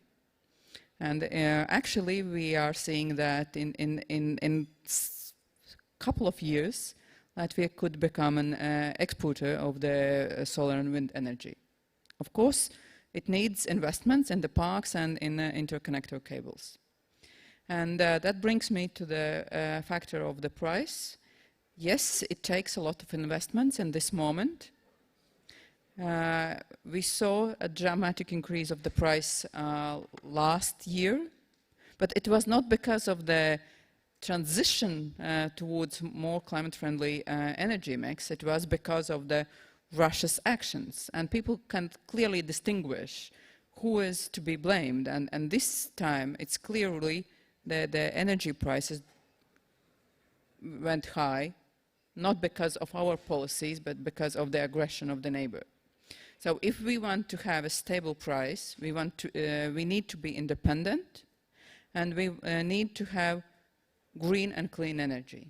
So of course, it's not easy on the level of the households, but the government is trying and doing its best. Also, it should do even better, as usually, to have a right mix of the policy and also to have ability to communicate with the society. What is the government doing and what is the plans, how to keep the costs under control. We saw that many households chose to implement their own measures, having solar microgenerators, increasing efficiency, energy efficiency of the housing. So it brings me to conclude that it's the combination of the government policies and also the decisions of the households and families. And it means that we need not only to communicate, but also there is always an incredible role of the knowledge of the society. So what are we doing and what can we do, both on government level and the individual level. But I think that the Baltic countries will be one of the first who, after a shock of the prices, will go into a good balance of the energy, green energy, and ability already to export. Thank you. And is that something that Lithuania also is optimistic about, this race towards green technologies? It's not least given the kind of the money that, say, we've spoken about China, but the US is also subsidizing in this. You can't do it alone. You're going to have to do this together. Are you confident that you can and also get some kind of agreement? Because let's face it, when the moment you've got more than one country involved, it always does get a bit argumentative. It's a very timely discussion and question. Just last week we had ministerial meeting at IEA, And discussion was two topics we discussed. One topic was critical materials, and this was addressed a bit. And we are in Europe, even in our democratic world, we are very dependent on one country, which supplies 60% of critical materials. And strategic autonomy in this area is key topic, and this concerns all of us, because critical materials are needed for transformation, for batteries, for electric vehicles, for solar panels, and for other technologies. Second thing is how to finance transition. Now we are in the trouble because of high inflation, interest rates, capital availability decreased, interest rates increased, and companies are struggling from one hand, and from another hand, as you mentioned, China or United States, with Inflation Reduction Act, we are started to subsidize heavily transition and technologies. In Europe, we still are in the mood to, let's sit and think about. It's not the right approach. And last week I said very directly that what we need to follow if we want to keep the pace and we want to compete with China and the United States. We need to subsidize our industries to keep them home. It's a very good example from 3 major projects of batteries. 2 of them moved to the United States because of subsidies. And companies, let's say, finance portfolio is now should be balanced. When you have subsidy, you could easily get venture capital. You could have capital from bank, some capital from funds, and so on. So you could have very healthy mix to finance your assets. Now it's difficult because when you have in the United States subsidies, and in Europe you don't have, for banks it's much more riskier to finance projects in Europe. And they, again, not only companies but banks European banks follows European companies. All of them investing in the United States. So we need to rethink. Once again, to rethink at European level how we move forward and how to respond to Inflation Reduction Act, how we respond to Chinese domination in critical minerals area. So those two let's say, now hot topics we need to solve now ASAP, not to let's say delay, because each day, each week brings us brings us to much have a difficult position in competition with our friends and adversaries. You can hear the urgency, can't you? And just with 1 minute to spare, Grzegorz, we've got the politicians here. As Siemens Energy, when it comes to the subsidies we spoke about, or say the EU's Green Deal industrial plan, is it good enough to get these countries to where they need to be? Just, we're friends here, Chatham House rules. Does it work? Good morning to everyone, my friends. It is not. It is not. Of course, this is the very general framework for us to work for the target, but the way how we are going to achieve this in every country is different. I think that what is challenging for us as well, and we can hear and see the different statistics over the world, right? There are the statistics showing that like 50% of the technologies which would be applied for the decarbonization of the energy still does not exist. which means that we need to have the effect of scale to secure for the new R&Ds, for the new companies, the potential market, domestic market, to allow them to test, to implement, to scale up as well, and start to export these solutions. With the approach of every country, it will be super defragmented, difficult really to finance the solutions which can be more pan-European. Therefore, we believe that it's going to be the challenging process of finding the solution, how to make this European kind of the decarbonization solution much more efficient in the sense of the implementation. Secondly, every country, and this I will make the opening speech to our panel, is in a different financial situation, has a different approach toward the current country situation as well, in the sense of the geopolitics, in the sense of the implementations of the new technologies. And of course, it will take the time to bring this, not all of these things together, right? So we see currently that, anyhow, my experience with the Eastern Europe, living there for the many years, is that we somehow find a way how to overjump from the fixed phones to the mobile phones directly, passing by the pagers, right? We found our way how to sometimes switch from the cash to the credit cards, passing the checks. So I'm strongly believer, as we see the appetite for the Central East Europe, that we will be very much focusing on the implementation, the low-hanging fruits. So something which gives the immediate results because of the decarbonizations. And as well, I see this very strong appetite in the Central East Europe for the SMR, which is completely not new technology.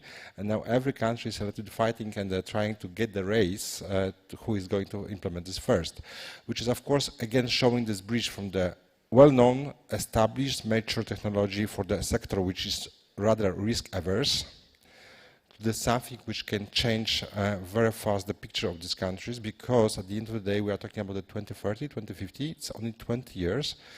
And if we will see just what is happening in the Central East Europe, it's like everything at the same time: nuclear energy, offshore wind, storages, and SMRs, the big scale nuclear, gas-fired power plants, of course, the most efficient currently with this race. So somehow we see that there will be more and more new technologies coming to the mix. For this, the financing will be crucial. As well, the effect of scale with this. All of the countries' approach is going to be defragmented, and currently Green Deal is the great that we have it, but still not enough pragmatic. Okay, thank you as always for your candor as well, all of you, my esteemed panelists. I promised you questions. We're out of time, so I'm sorry, but I'm sure you'll be able to pick our esteemed panel's brains after in your free time. I think the urgency is what we take away from today's conversation. I know you guys have got an important meeting, so I'll be very quick. Dr. Norbert Röttgen, Dr. Zanda Kalnienia-Luskawica, Dariusz Krewis, and Grzegorz Należyty, thank you so much for joining me today. Thank you.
Ladies and gentlemen,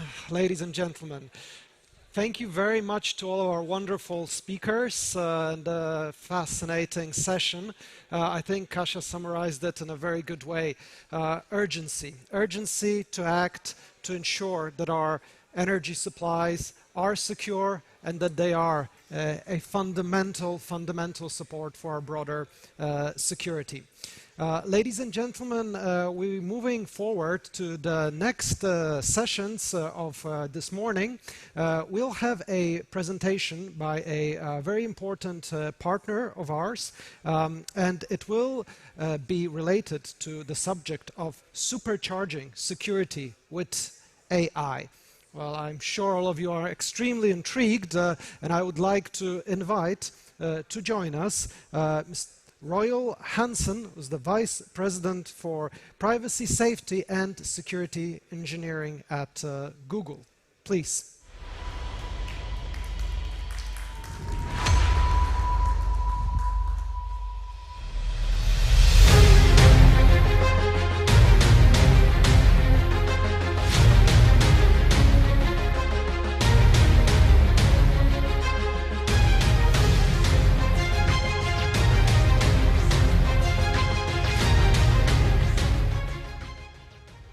Get that music for most of my meetings to start, so thanks for having me. Like I said, I'm Royal Hansen, and I run the cybersecurity for Google. This is about 3,000 engineers centrally in Google that work across all of our lines of business. It's great to be back in Poland. I was actually here earlier in the year in the spirit of our election security. When you think about a lot of critical infrastructure, and we'll talk a little bit about this in a second, but how important it is that we keep the infrastructure associated with elections secure. So we've been working with civil society, candidates, the infrastructure underpinning that for the last several months as we get ready for Polish elections, which I think is an important thing to mention right now. I'm here to talk about AI, and just to give you a little bit of background, we at Google, back in 2011, this concept of deep learning was invented. And since then, so over a decade, we have been baking AI into many of our products, and specifically for security and safety reasons. So you think about Gmail, where 99.9% of the phishing and spam malware is blocked before you ever receive it. That's using some of these historical AI ML models. The same is true for the Play Store, where we scan every day 128 billion applications on local devices. Now, you can only do that if you're using these large models and the classifiers that go with it.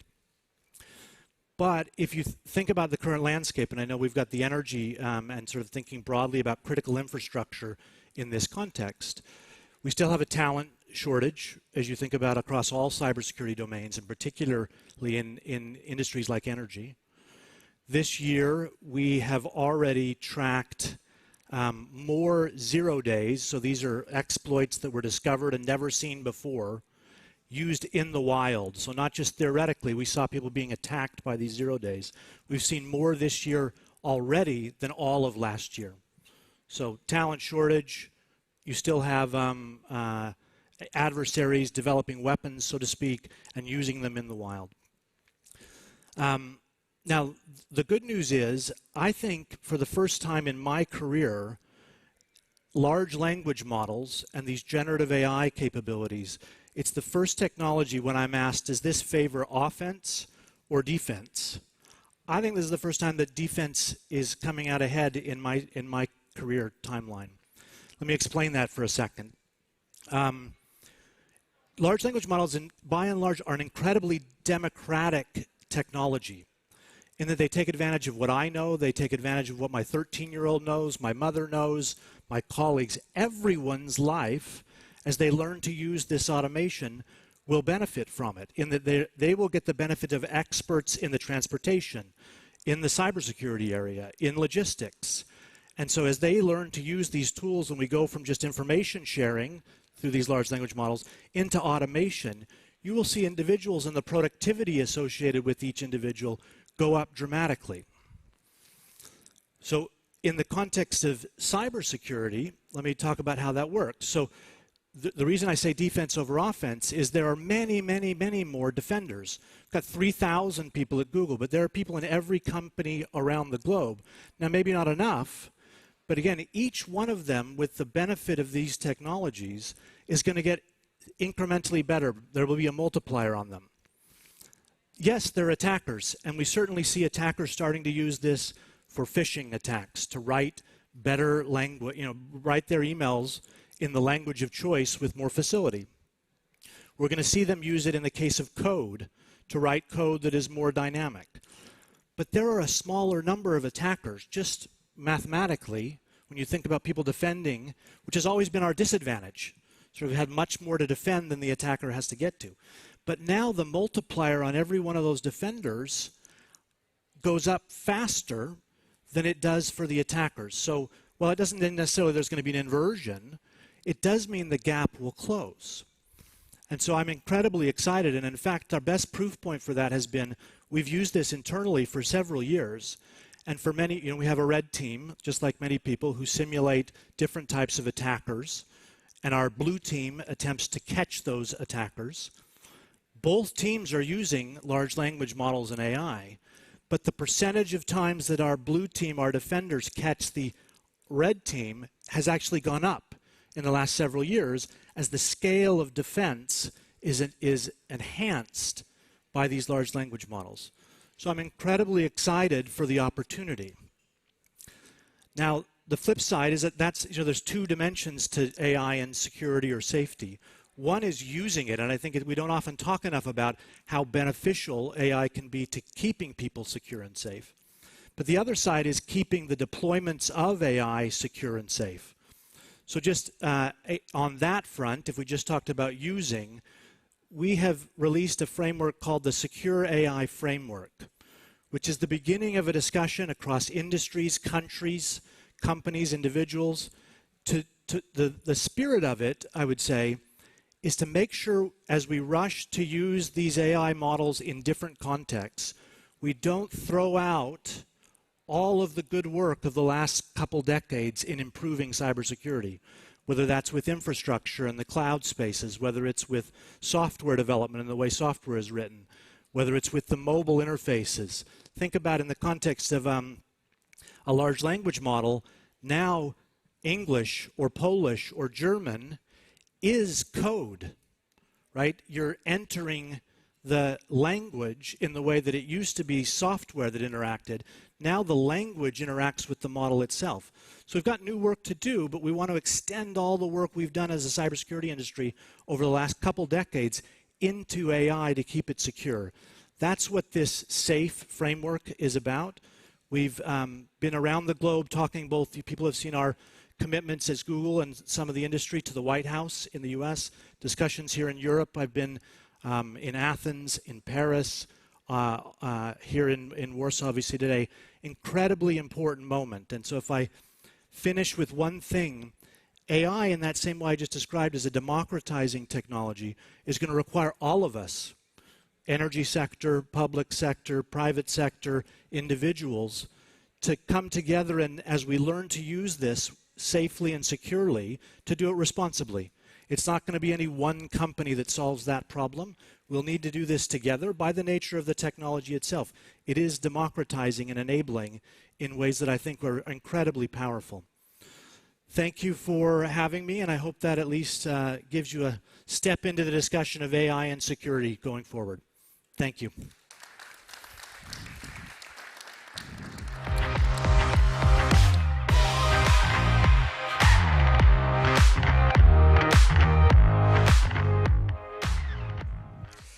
Well, thank you very much, Royal. I must say, looking at the room, can you come back and talk a bit more? Because I think there's incredible interest in what you've been mentioning. And this is definitely an issue that's going to define the next decades to come and will touch all of the sectors that are critical for our security and our prosperous future. Ladies and gentlemen, we had just an incredible presentation. We're about to have a fascinating discussion, a one-on-one talk with an incredibly knowledgeable and experienced guest, and we have a fantastic moderator to lead it, and I would like to invite Ms. Hadley Gamble, who's an international journalist and anchor, a long-term anchor for CNBC. Hadley, please join us.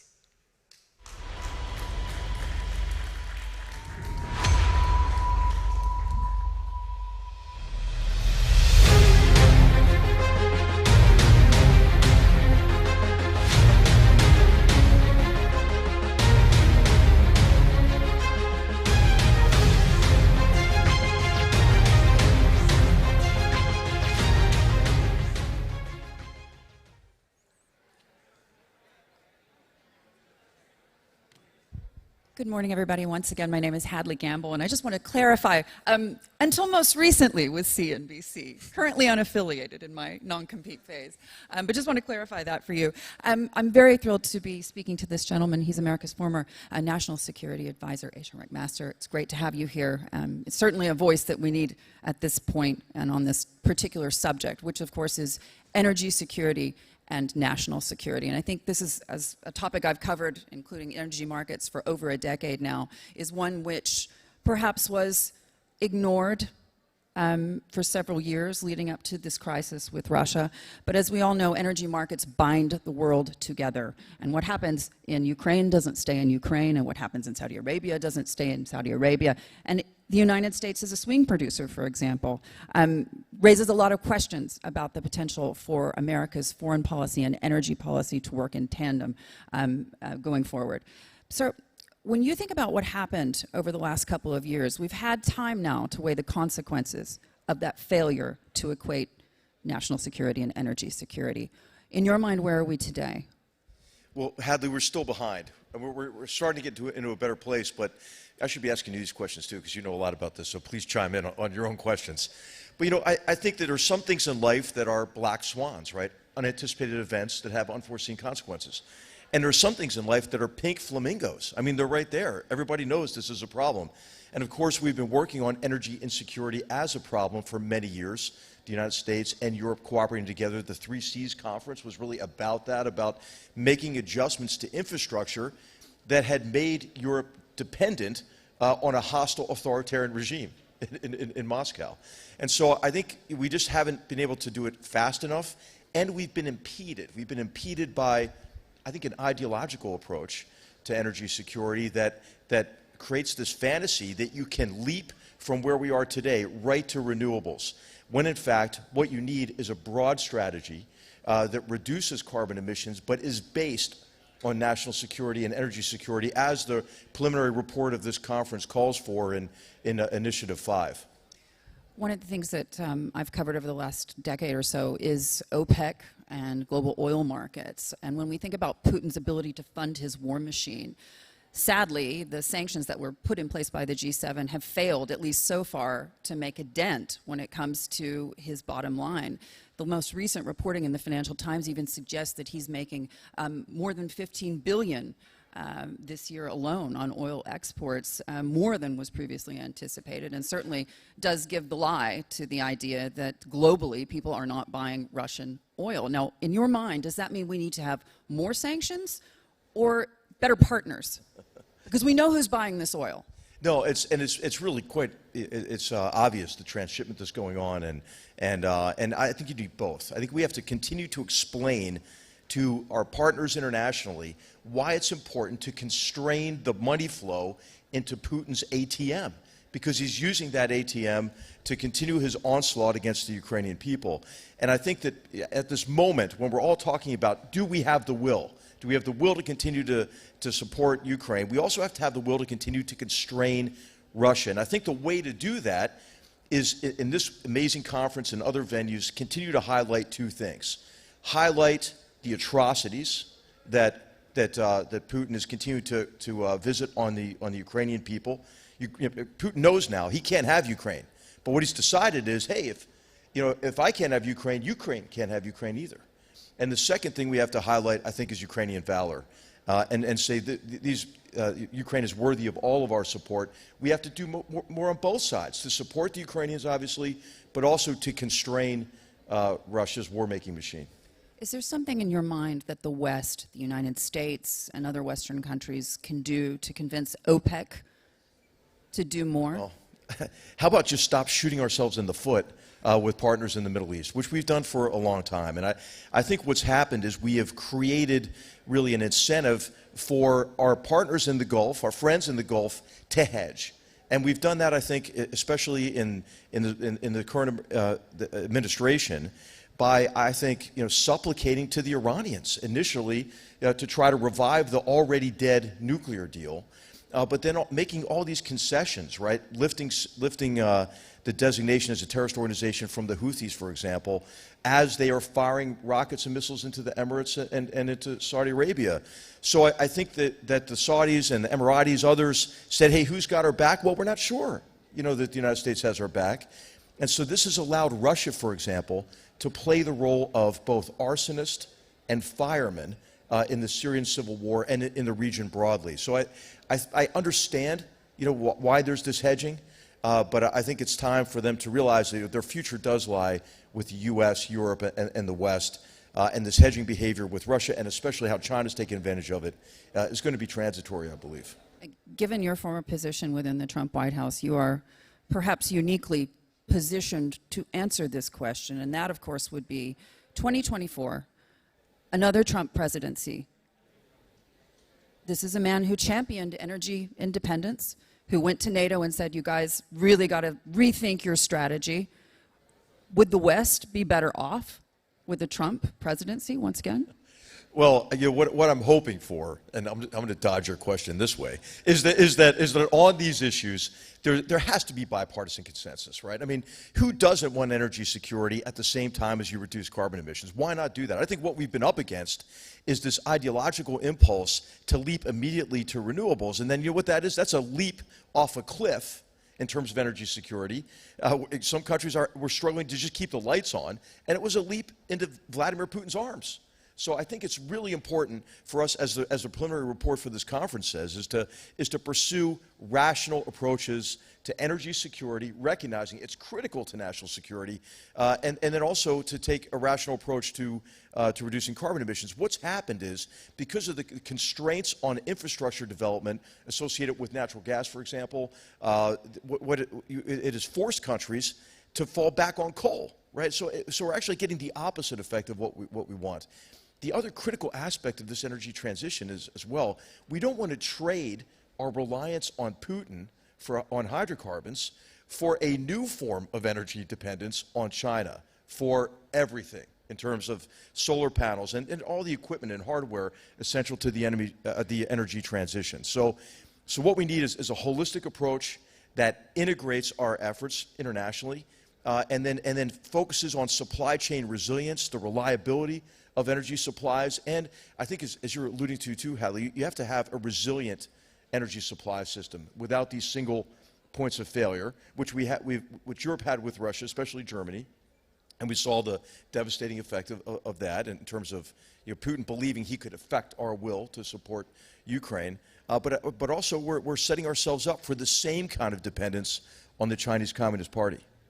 It's fascinating to watch these sort of geopolitical questions from an energy perspective. And one of the points that very easily could be made is that when we talk about who is the swing producer, the United States, not Saudi Arabia. Absolutely.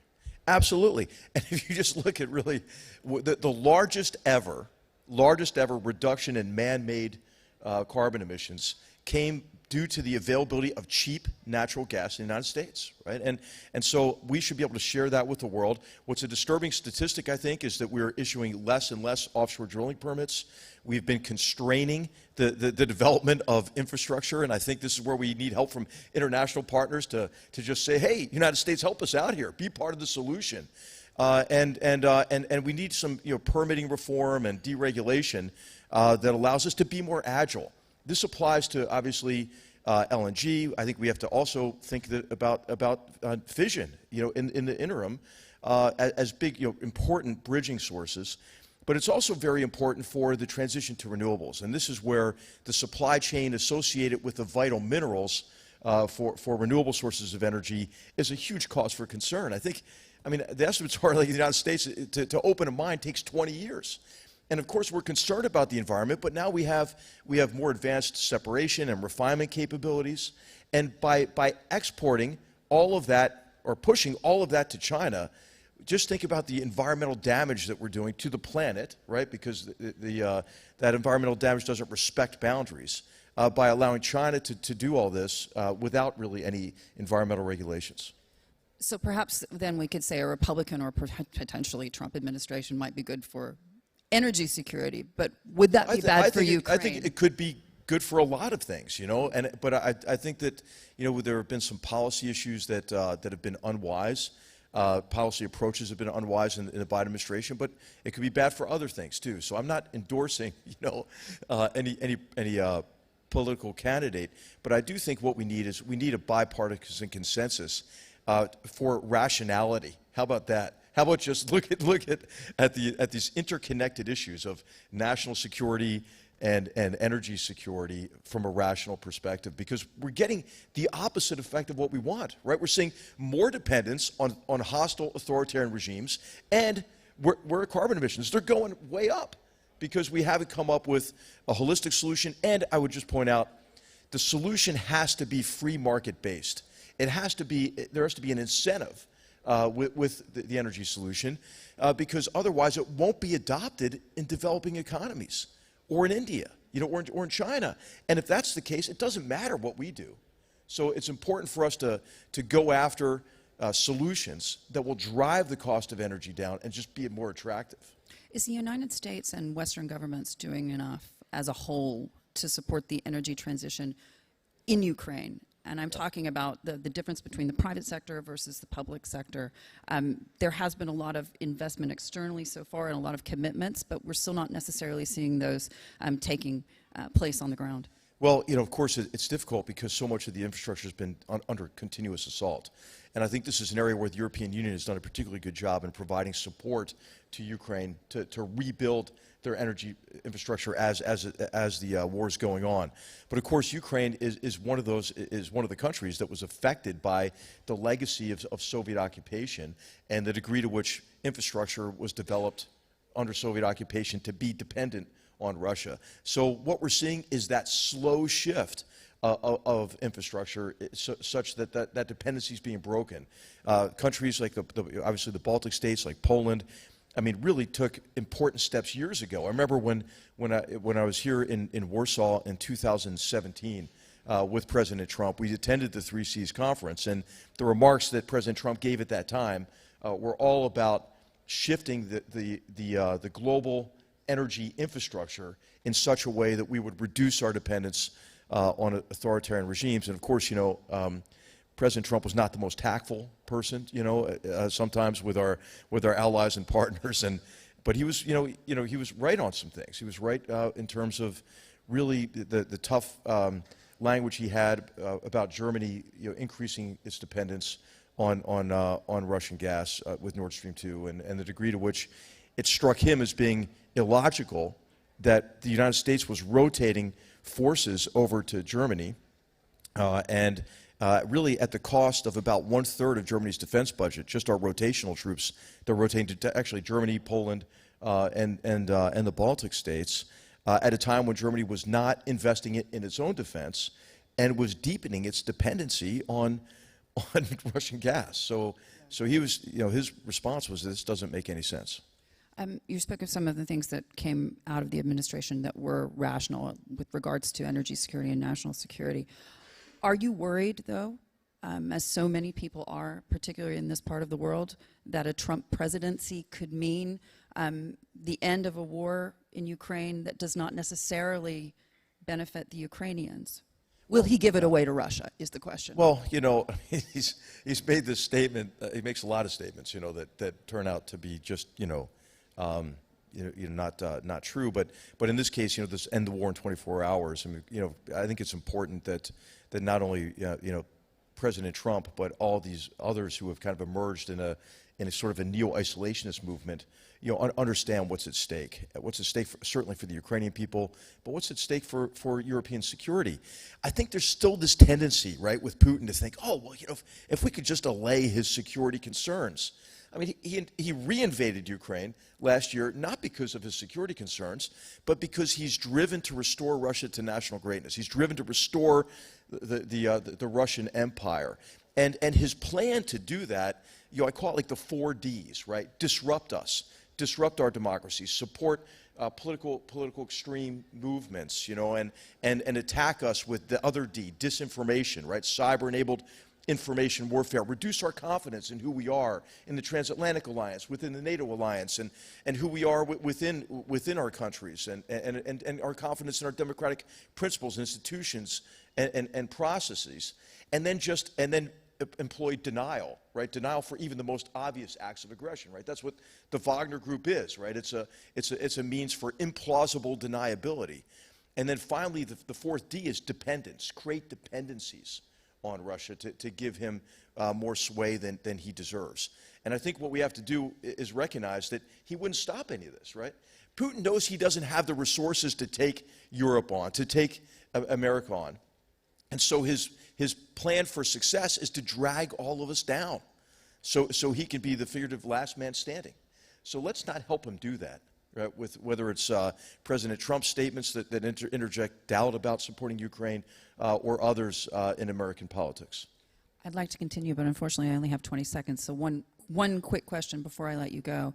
When we talk about communication, we're coming up on the COP28 conference in the United Arab Emirates. It's very significant this year that this is going to be held in an oil-producing nation, and it's going to be run by a gentleman who is not only the climate czar, but also the head of Abu Dhabi National Oil Company. One of the questions going forward is the global south, the funding of Putin's war machine. Those in the rest of the world outside of the West don't necessarily agree with the sanctions, and they also don't necessarily agree that energy markets should be held hostage or the dollar should be used as a weapon. In your mind, what does the West need to do in order to defeat Vladimir Putin? Well, you know, for those who are hedging with Russia and China, I would just say, take a look at what your future is. You know, your future could be Zimbabwe, your future could be Cambodia, it could be Laos, it could be Venezuela, it could be Nicaragua, you know? I mean, so if you're going to choose which cocktail party to attend, you know, do you go to that one?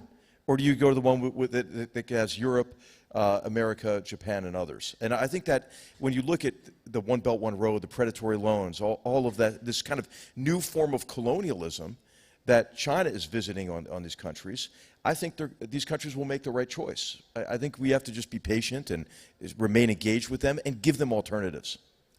H.R. McMaster, former National Security Advisor of the United States. Thank you, sir, so much. Thank you so much.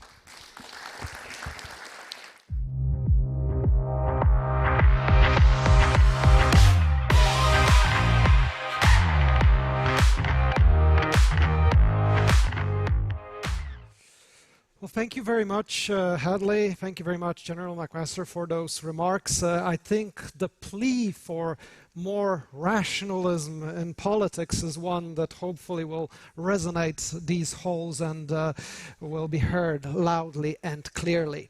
Ladies and gentlemen, we will now have a presentation from our partner, from Ligentia, and it will be delivered by Ms. Lee Alderman Davis, and this will be a talk on the future of supply chains, impact of climate on sustainability and trade. So I would like to invite Ms. Lee Alderman Davis, who's the Global Product and Development Director at Ligentia from the UK.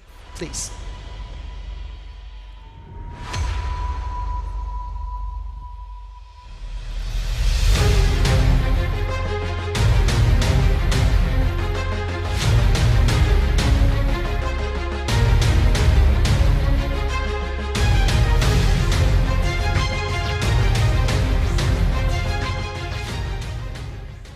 Hello and welcome. I'm extremely proud to be representing Ligentia at this extremely important event. Ligentia is a global supply chain manager that has been working with complex supply chains for over 25 years. Backed by smart technology and flexible infrastructure, we build supply chains that are responsive, sustainable, cost-effective, and are ready to handle unexpected change. And we've certainly seen an extraordinary amount of unexpected change. Two major disruptions have transformed the nature of supply chain management, especially in Europe. COVID-19 and Russia's invasion of Ukraine have shifted companies away from just-in-time models to just-in-case. A shift from efficiency to resilience. So to build our local capability to deliver efficiency and resilience, Last year, we acquired VGL Solid Group right here in Poland, after operating together for over 10 years.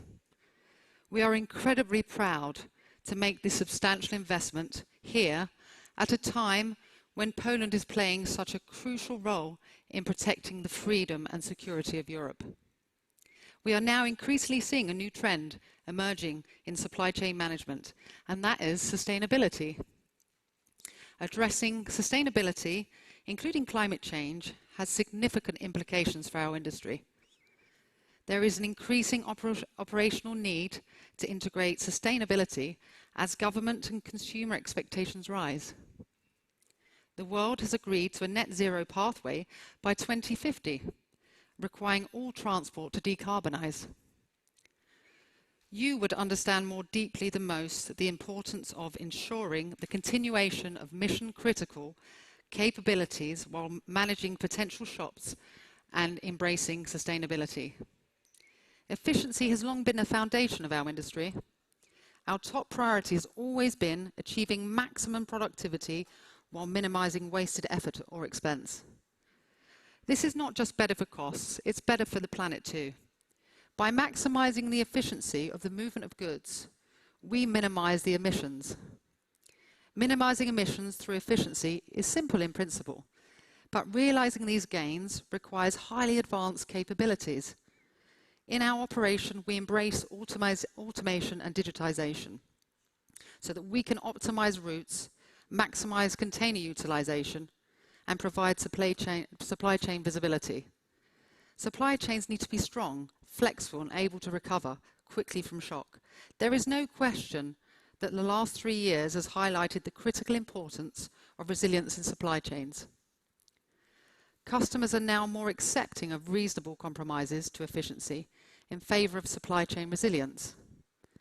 In this region, we have helped customers adapt their inventory management by diversifying routes, increasing warehouse capacity, and allowing more flexibility on longer ocean services. On top of increased risks from conflicts and pandemics, climate change has emerged as a risk challenging the resilience of supply chains. Extreme weather events, increasing severity and frequency can devastate supply routes in all parts of the world. Sustainability and climate have moved from the periphery of business and politics right to the very core. Our sector has higher emissions, which to a certain extent can't be avoided. So we're working hard to make our business and our services to deliver customers as sustainable as possible. One of the most powerful impacts we can currently make is to help customers understand their emissions. Our digital platform, Legentia's digital platform, Legentix, helps customers measure carbon emissions across the end-to-end supply chain, as well as providing visibility and control over every critical path. The shocks from conflict, the pandemic, and climate change will continue to persist in Europe and the rest of the world for years to come. In Poland, customers need to be able to trust supply chain managers that they can support the transfer of goods in a reliable and cost-effective way. This is vital as you protect freedom in Europe and work towards the rebuilding of Ukraine. While the goal is clear, delivering this for governments and businesses requires considerable capabilities and experience. Legentia is proud to be a leader in Poland and the world in delivering efficient, resilient, and sustainable supply chains for our customers. Thank you.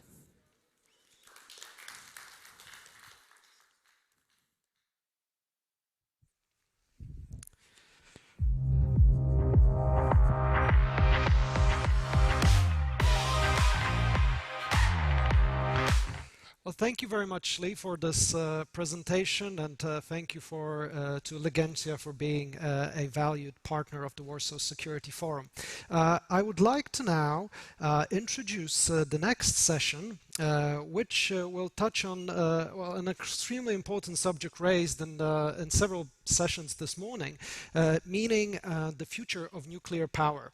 And of course, this subject is of critical importance, and we have the best people to discuss it. And the session will be led again by our great friend Hadley Gamble, the international journalist and presenter from the US. So Hadley, let me invite you again to join us, please.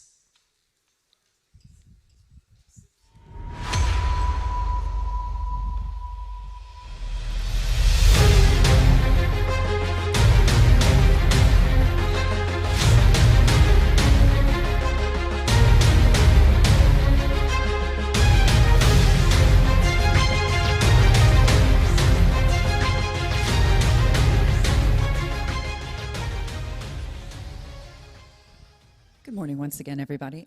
We're going to be focusing now on the issue of nuclear energy, prospects for investment, and how necessary it will be to integrate these nuclear systems across the CEE, Central and Eastern Europe. And I want to bring my panelists in now. The topic, of course, future of nuclear energy potential in Europe. My panelists can now join me on stage. The Undersecretary of State for Ministry of Climate and Environment from Poland, Adam Gieborze-Szeferiński. The Senior Research Officer from the Wilfrid Martin Center for European Studies in Bulgaria, Dimitar Lokov. And of course, a friend of mine, Victoria Wojtskica. She is, of course, a member of the Verkhovna Rada Secretary Committee on Fuel Energy from the Nuclear Policies and Security Group from 2014 to 2019, as well as, of course, from the International Center for Ukrainian Victory. It's great to have these panelists joining me today. I want to kick off by asking you each to give me a couple of minutes on where you see the potential for nuclear energy going forward, because we know it's essential to the energy transition, and yet at the same time, certain members of the European community and the global community have serious questions about safety concerns, waste disposal, as well as how difficult it is to get these investments going. Aha! And I'm joined now by our German friend.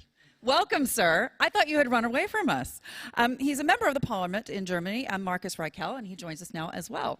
So we'll get a bit of a different view on this question. But just to kick it off, actually, Markus, we'll begin with you. When we talk about nuclear energy, obviously Germany has a very different opinion as a government in terms of where nuclear energy should sit within the energy mix. Walk us through, in your mind, frankly, whether or not the European Union or even NATO members are ever going to be on the same page about nuclear energy with such disparate views. Well, the question is, do they have to be? I mean, I think what we need is that we really agree that nuclear energy is an option, as there are others. And I think that every country should have its opportunities to choose how to do it. Of course, obviously, nuclear energy is also a very important technology in order to solve the CO2 emission problem, like other technologies. And so for me, the question is not, do we have to have exactly the same energy policy everywhere, but are we able to connect the various different energy policies around Europe, for example, so that they can cooperate within one European energy market. And I think this is the topic we should discuss about. Just as a follow-on to that, would Germany then be supportive of investments in nuclear in Eastern Europe, in spite of the fact that they are not necessarily indulging in nuclear energy at this point in their own country? Well, of course, there are various political options in Germany, and not every political option would be very supportive for that. I can tell that at least my party is generally supportive to be open for nuclear energy. I personally have doubts if this will be economically feasible, but that's a totally different issue. So I think we are ready to support that. Adam, walk me through, in your mind, where we are today in terms of this nuclear investment. Obviously, Poland's made great strides, but these are projects that have a very long lead time and require a significant amount of capital over time to achieve. Yes, obviously these are complicated projects, and they tend to have delays, and there are various experiences across the globe and lessons that actually we're trying to get from these other projects in the US, in Asia, in Europe, trying to avoid to repeat those mistakes, certainly. But about the cost, I think it's very much a matter of whether you look at the cost of a specific source of energy generation, or if you look at the cost for the entire system, because actually a nuclear generator is not comparable to a wind farm, because it doesn't produce energy in the same volumes and at the same hours when you would need that energy. So what you should rather compare is an entire system with a wind farm, maybe some solar panels, some energy storage capacity, or a gas power plant that will supplement renewables. And that's what we did in Poland. And when you look at all the costs, it's actually pretty much comparable. And even nuclear is slightly cheaper than having a combination of renewables, energy storage, and investments in grids. So even from an economic perspective, I think this still makes sense. And the other element that is, I believe, important from an economic perspective is the capacity to deliver stable deliveries at stable prices, at foreseeable prices, versus a system with more renewables where you're also functioning a lot with a huge volatility, and that can be difficult, in particular for energy-intensive industries to cope with. No doubt, and just to follow on to that, Dimitar, in your mind, when we're talking about these long-term projects, how essential is it that we have integration? Because at the end of the day, this is about national security, and I'm talking about Western security, the security of Europe as a whole. What do you mean by integration? Integration of policies, you mean? Integration of policies, but also integration of energy systems, integration of grids. Integration of grids is important, of course, but maybe let me fall back on the initial question on, is it fine if we disagree on nuclear, by the way, the thing which was started by the gentleman from the Bundestag. It's absolutely fine if European countries do not fully agree whether we should have a unilateral policy on nuclear energy. In Brussels, I work in Brussels, and I spend a big deal of my time there. There's this big push and expectation that we need to unify policies and agree on everything. What people forget is that energy policy is a sovereign right of every European member state, and it's absolutely fine if countries choose their own energy mix. This being said, countries should not oppose and meddle in other countries' decisions. We had a huge problem in Brussels in the last couple of months and years on aligning whether nuclear energy is considered a sustainable investment. Austria even went to the European Court of Justice saying that we're going to sue the Commission's decision that nuclear investment is a sustainable form of investment. And Austria made its own sovereign decision not to pursue nuclear energy.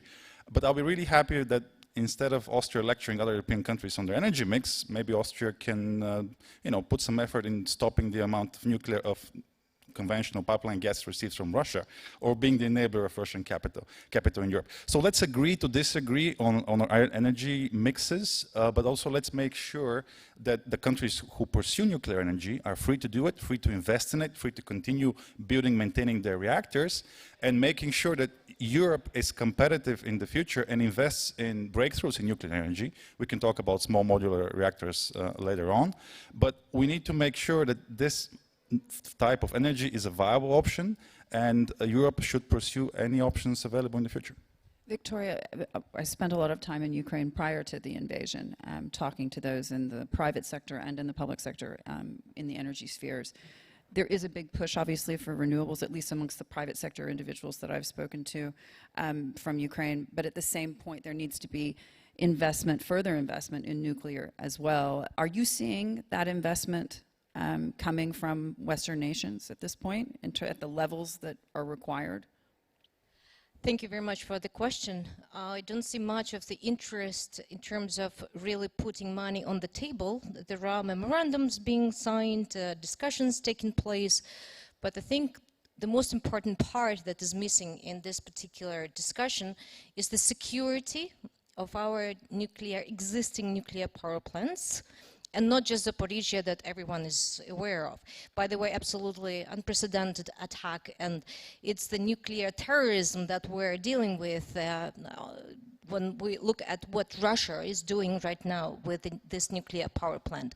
But most importantly, the cynical strategy that Russia is deploying right now in Ukraine last winter and already a couple of times this year as well, is that they're targeting part of the grid that provides the security and safety of nuclear power plants that are still up and running and on which we are very much dependent on. I will just explain to the audience, when a substation is hit, then we're very close, and miraculously we managed to avoid some nuclear disasters that could be comparable with the 3 Mile Island. And for our American friends, they are well aware what I'm talking about, especially. So before we even start discussing the future of nuclear in Ukraine, we need to make sure that we have a proper protection of the entire Ukrainian territory from any possible attacks in different ways from our neighbor. And the physical protection, NATO membership is part of it. And unfortunately, it's also part of the discussion that is missing. It's about the physical protection of new nuclear power plants that are in the pipeline of very many countries, especially on the European continent. And I hope we will touch on that during our discussion. I think it's interesting that you bring that up, because even just a year ago, when we were just starting to have these conversations about energy and how important that is from a national security perspective, even here at this forum, we were still talking about 3 Mile Island, we were still talking about Fukushima, we were talking about safety concerns. There are also deep concerns here in Eastern Europe about waste removal, what that's going to look like, the requirements that Brussels will have. But I do want to bring it back to Germany in a sense, because obviously when we talk about the energy mix and the clean energy plans that Ursula von der Leyen and others have been pushing, the last time I spoke with Olaf Scholz, your chancellor, this was at a NATO forum a few months ago, and essentially he said to me, we are working with a diverse range of energy sources, and we're working very hard in order to maintain that energy, create that energy independence, and maintain that energy independence for heavy industry, particularly because he's a man who told me that he's all about job creation and keeping jobs for the people who already have them. And so one of the things he has to support, of course, is German industry.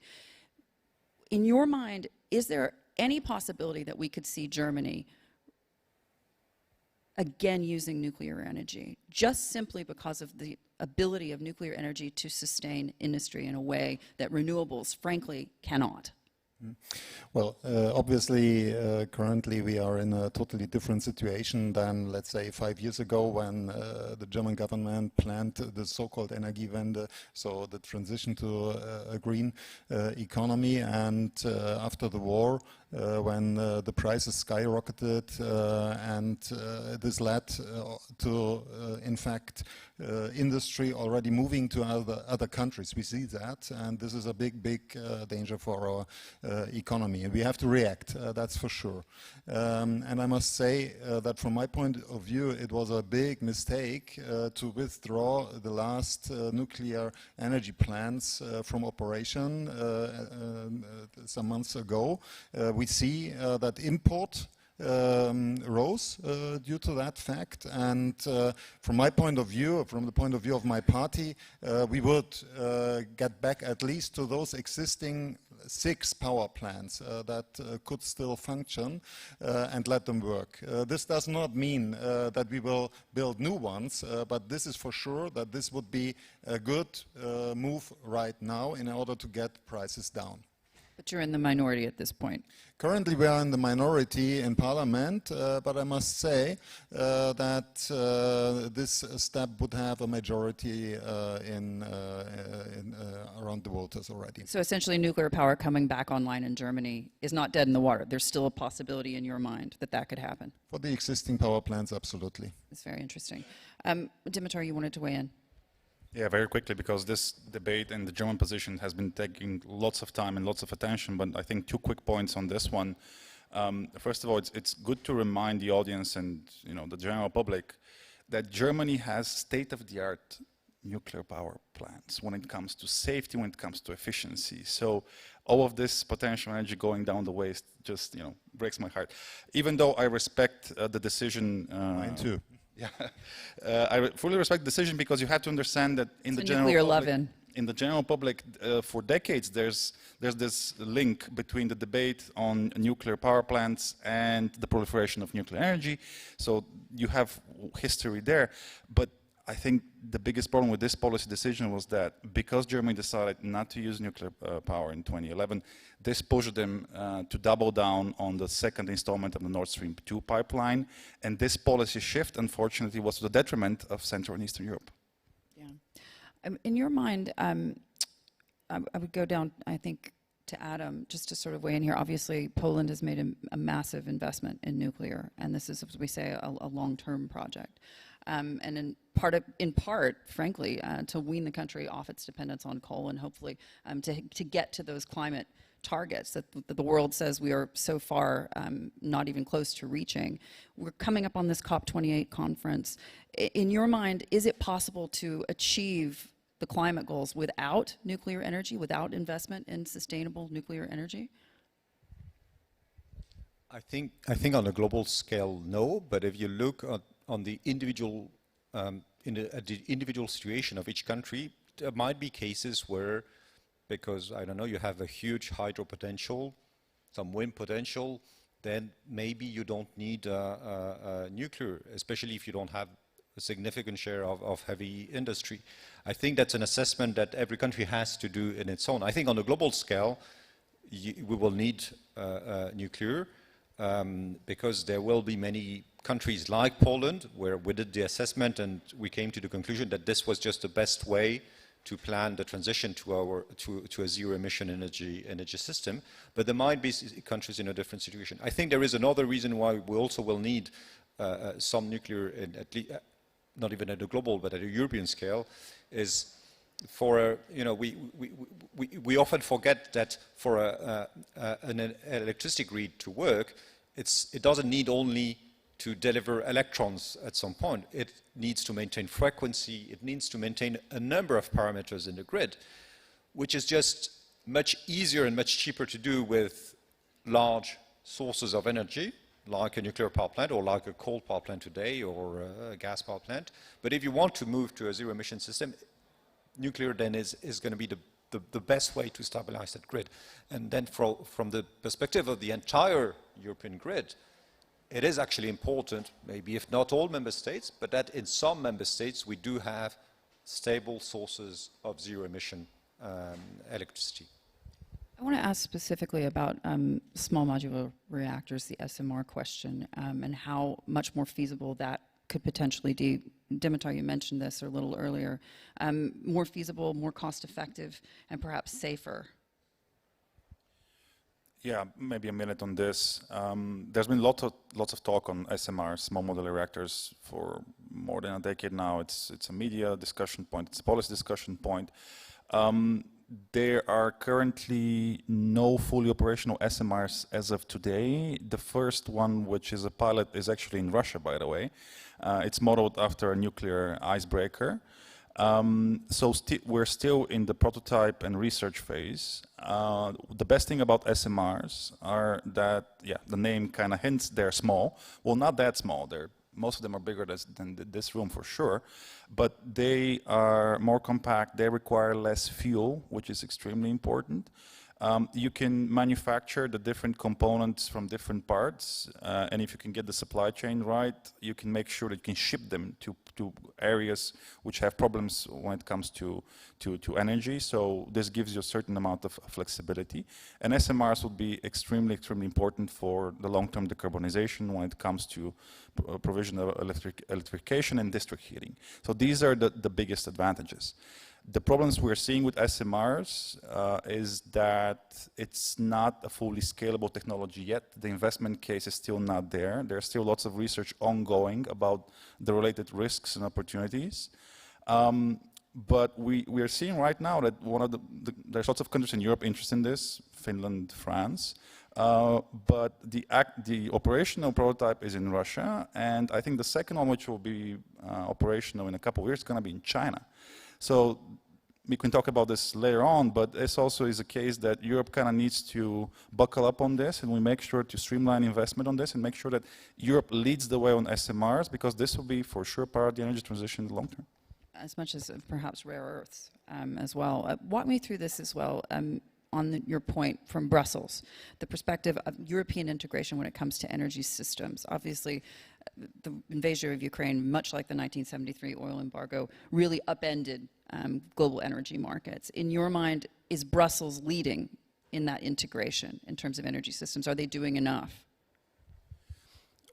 We are trying, and we should. There was this huge integrational push after the Crimea operation in 2014 and the illegal annexation of the Russians back in the days, and the idea for the European Energy Union came forward from different politicians, Donald Tusk, Jean-Claude Juncker. They were the proponents of the Energy Union, basically saying we need to integrate grids more, we need to invest in joint capacities, we need to have a properly functioning energy market and speak with one voice on energy internationally, something we're not doing still as a union. And this ambition was matched by certain decisions and certain advancements. The problem is that there's still lots and lots of national friction when it comes to integration of these grids. You have different systems, different lobbies, you have different, national priorities. So we're still not fully there yet. But I hope that with recent developments, and this will come up as a big policy priority in the European Parliament elections 24 as well. I think it's interesting, Victoria, just as an aside to cost of what's happening in Ukraine, your government recently decided to take away that cap on energy prices, because obviously that had been in place during the majority of the war in terms of you can't put a higher tax or a higher cost on people at home when there is a war ongoing. It made sense to the electorate, it made sense internationally, but at the same time it wasn't exactly a free market.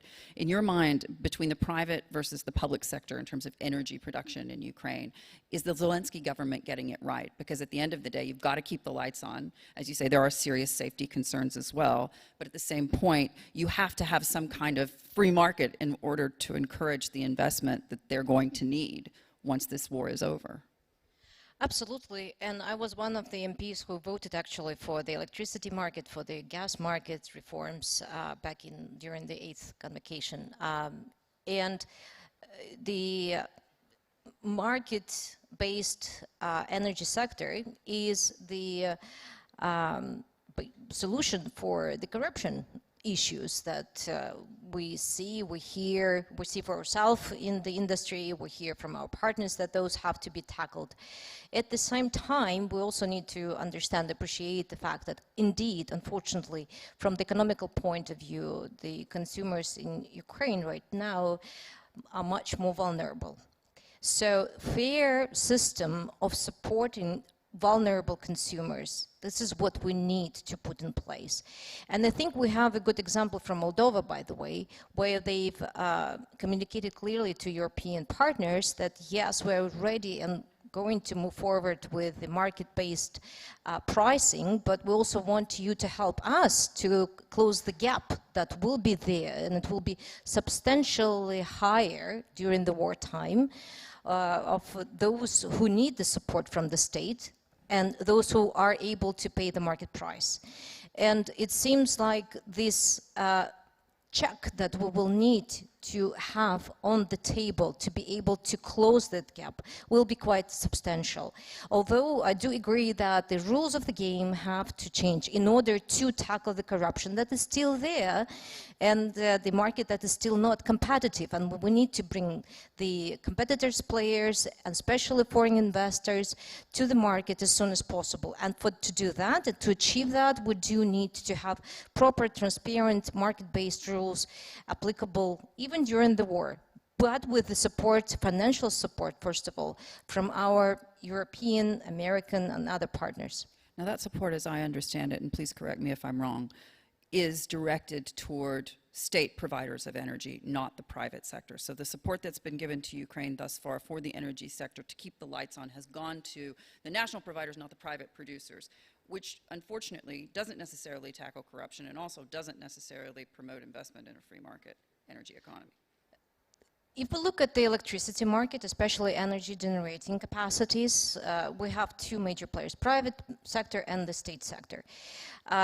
We have right now over 50% of our electricity is produced by Energatom, the company that operates nuclear power plants. The rest is mostly private companies, and mostly we're talking about thermal power plants that run on the coal. And obviously, no one wants to give any money to rebuild or restore what was damaged, and those particular facilities that are used to balance our system during the peaks of consumption during a day are being hit the most during the last winter. Russian campaign against to destroy our energy infrastructure. And it seems like they will continue and widen actually the spectrum of the assets that they will attack, including the gas pipelines, including the oil pipelines, etc. So yes, indeed, we've seen significant support towards the state companies, not enough support to the private sector, but that is because it runs on coal mostly, and no one wants to support that particular sector. Yeah, is that a mistake in your mind, given the fragility of Ukraine, at least on the energy sector? When there is a restriction or prohibition, there should be a solution. So if there is a restriction to support our thermal power plants, to rebuild them, at least we were expecting that there would be solutions, not in form of the generators that run at a house or store level. You know, we cannot run the country based on all of those thousands of generators that we were provided, for which we are very thankful. But we need sustainable solution to replace one type of generating capacities with another one, even to consider, for example, energy storages as a solution as well. But again, I'm coming back to the key issue. In order to achieve what we need to achieve is the security of our energy system, especially during the wartime. We need proper protection of those assets. We need proper protection from our sky. We need the air defense system, multi-layers, which we are not getting enough. We were asking for help to close the sky over Ukraine, and I think what is not appreciated enough, that we're asking not just for the security concern of Ukraine and Ukrainian population, but it's also about the concern over the security, nuclear security of the entire European continent. This is what we need those systems and such a protection for, in order to avoid a major disaster or disasters on one of our nuclear power plants that we unfortunately cannot close because we are becoming more and more reliable on nuclear power plants. And the enemy is becoming more and more sophisticated when it comes to targeting strategies and missile attacks. Marcus, I want to bring you in on the topic of a pan-European plan when it comes to energy, and a pan-European potentially strategy on nuclear. Obviously, you guys can't even decide within Germany whether or not you should be on nuclear energy. Do you believe that we're going to get there when it comes to European? Well, once again, we must clarify where we need a common strategy and where not. And I think if we agree that part of a common strategy is that we are technologically open, yeah, then this is, from my point of view, already quite a lot and should be enough. I would rather have the debate about what links the European markets, because as Dimitar says, we have some interconnections, but in fact, I doubt that we have a whole European market. And we generally, and I can underline this for Germany, we must debate more about market principles. Of course, on the wholesale market, and remember last year there was a big discussion. Do we need this wholesale market? Does it work at all? It worked perfectly.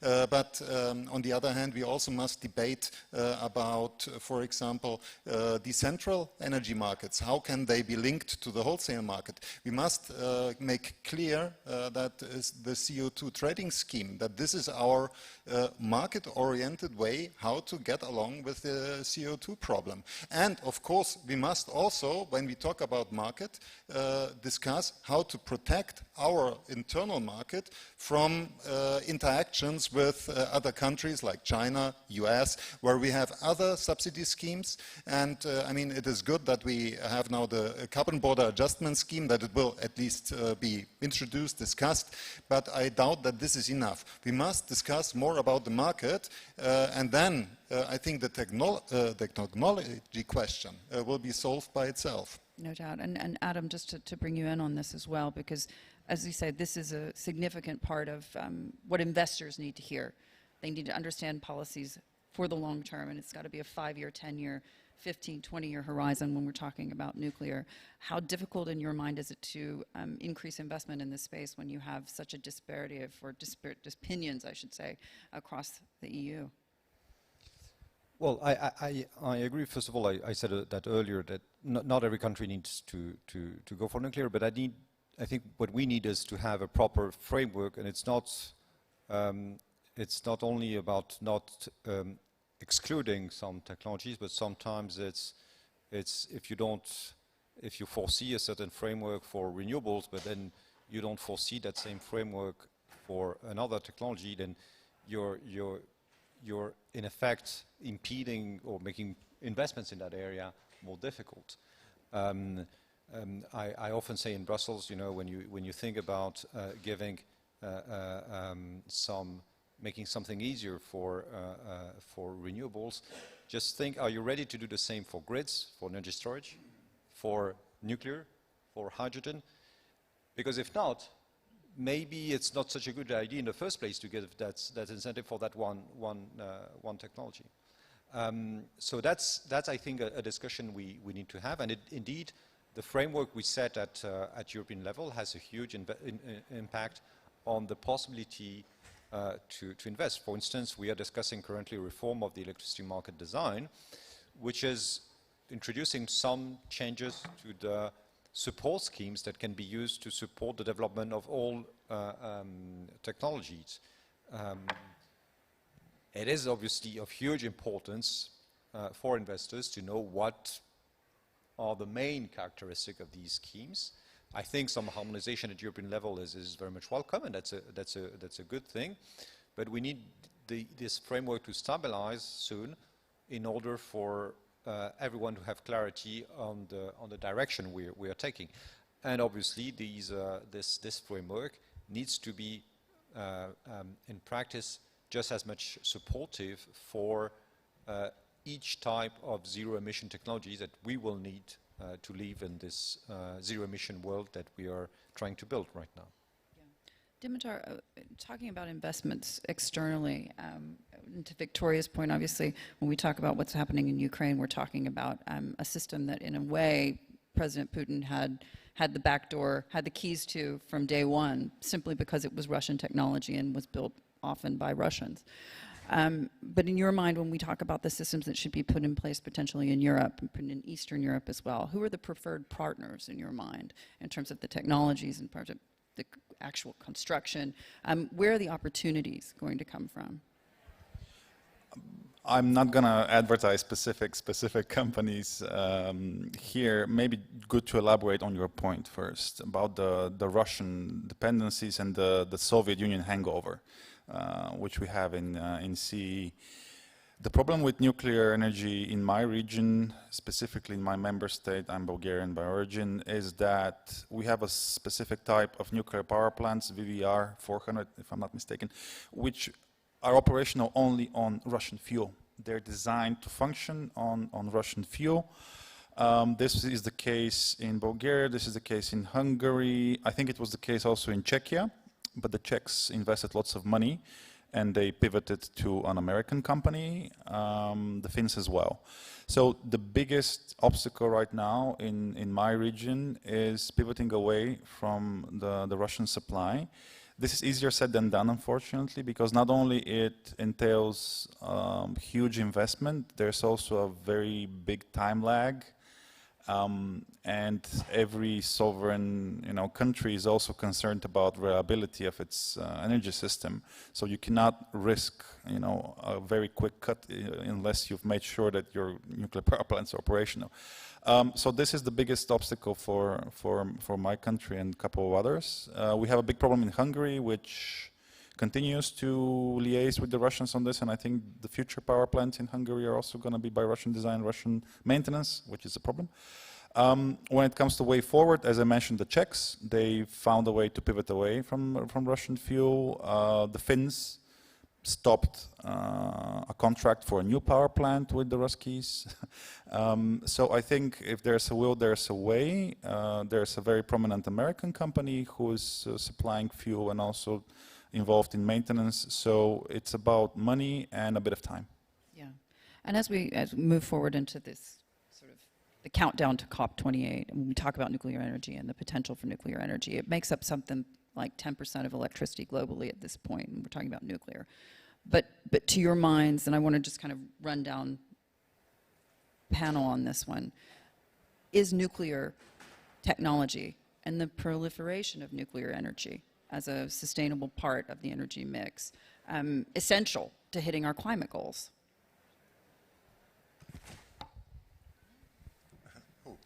I will. May I, before we jump on this subject, comment on the Bulgarian case and actually give an example of Ukraine. For tens of years, we were told that it's impossible to replace Russian fuel with anyone else. And guess what?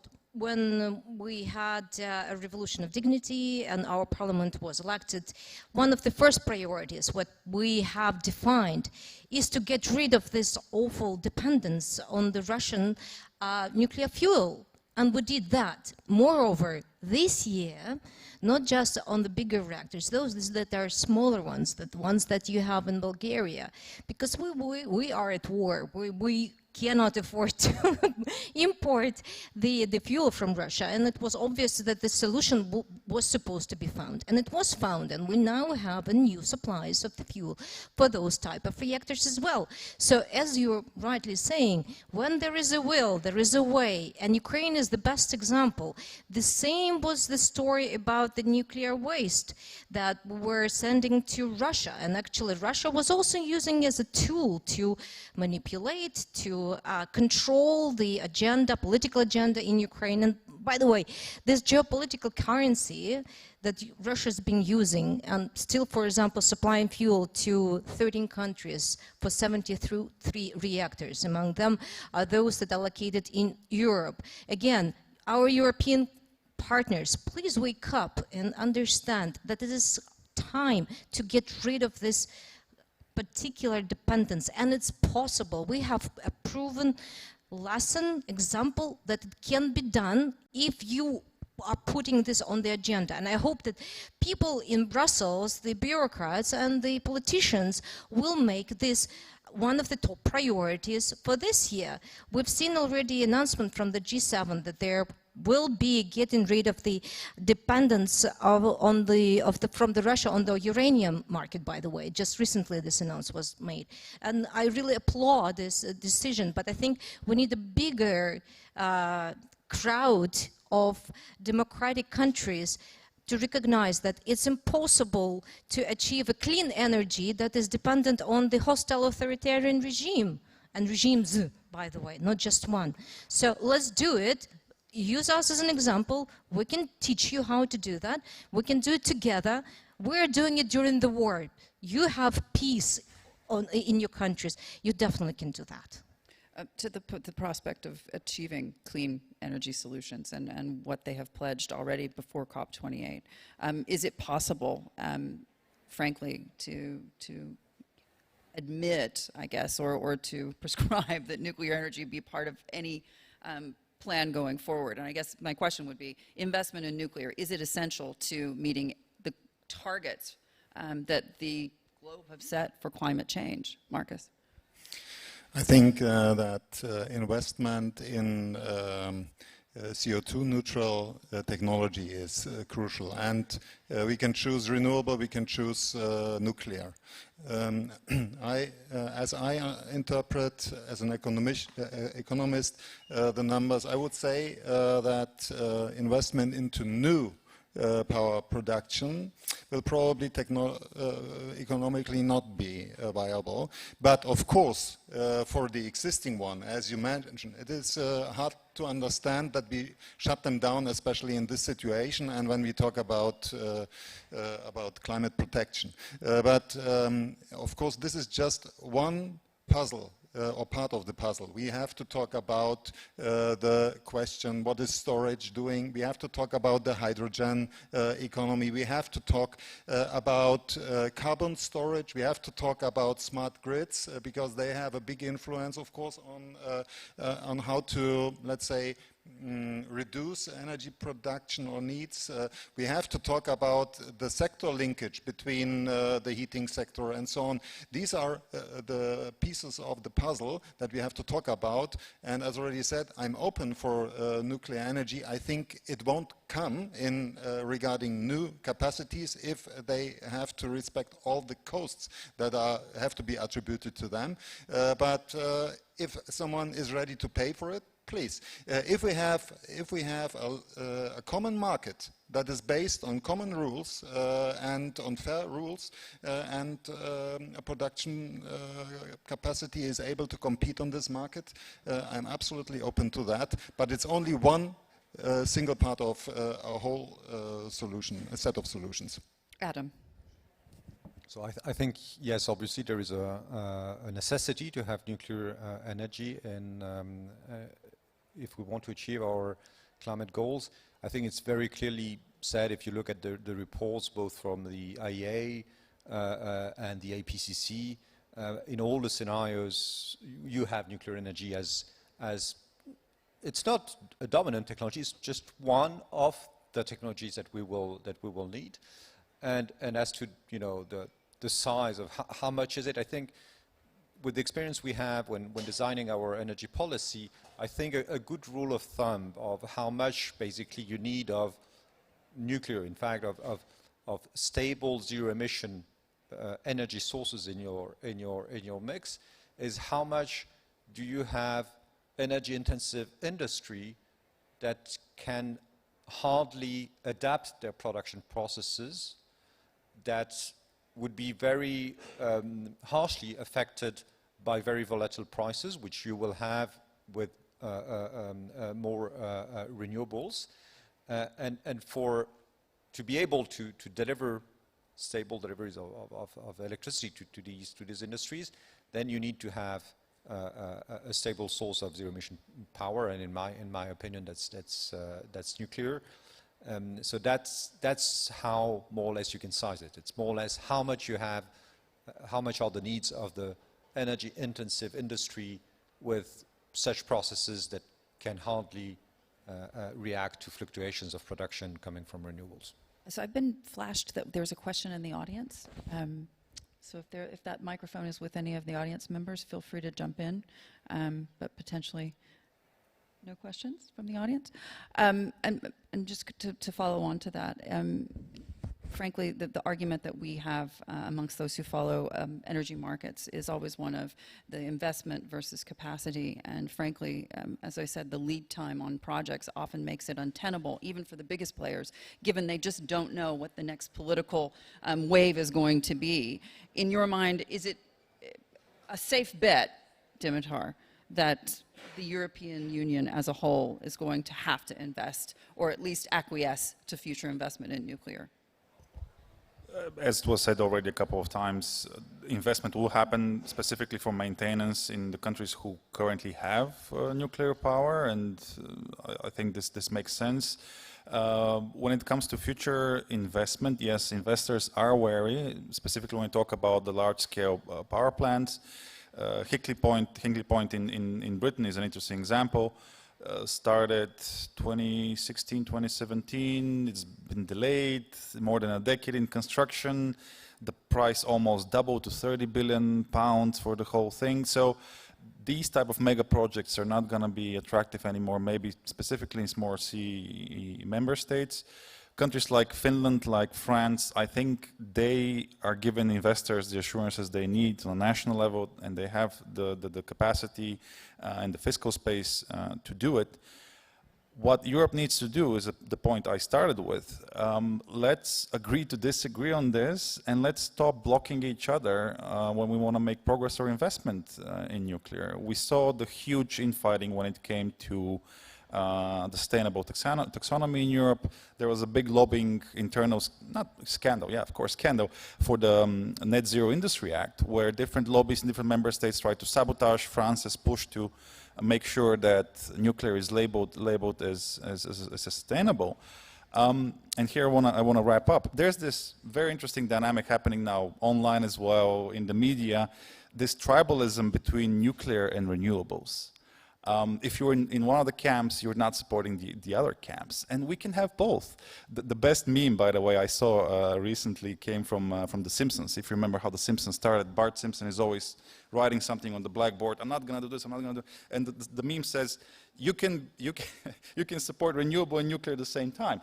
So we have to stop these tribal divisions and make sure that when Europe talks about 2050, nuclear is part of the mix. People forget 25% of Europe's clean electricity comes from nuclear. 25%. This is essential for our economy and for our lives.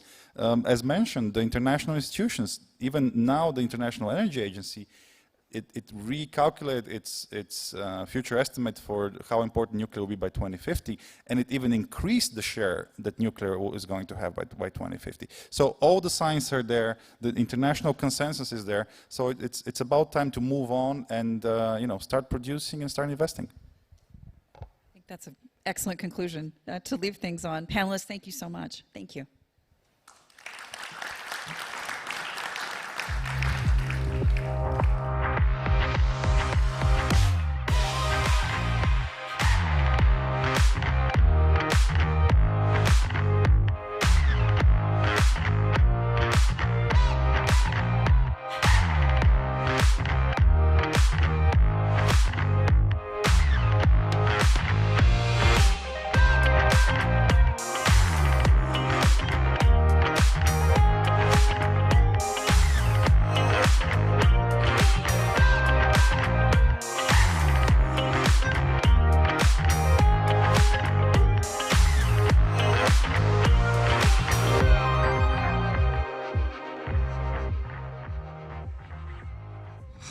Ladies and gentlemen, another fascinating panel, another important topic of discussion at the Warsaw Security Forum, another great deal of food for thought for all of us.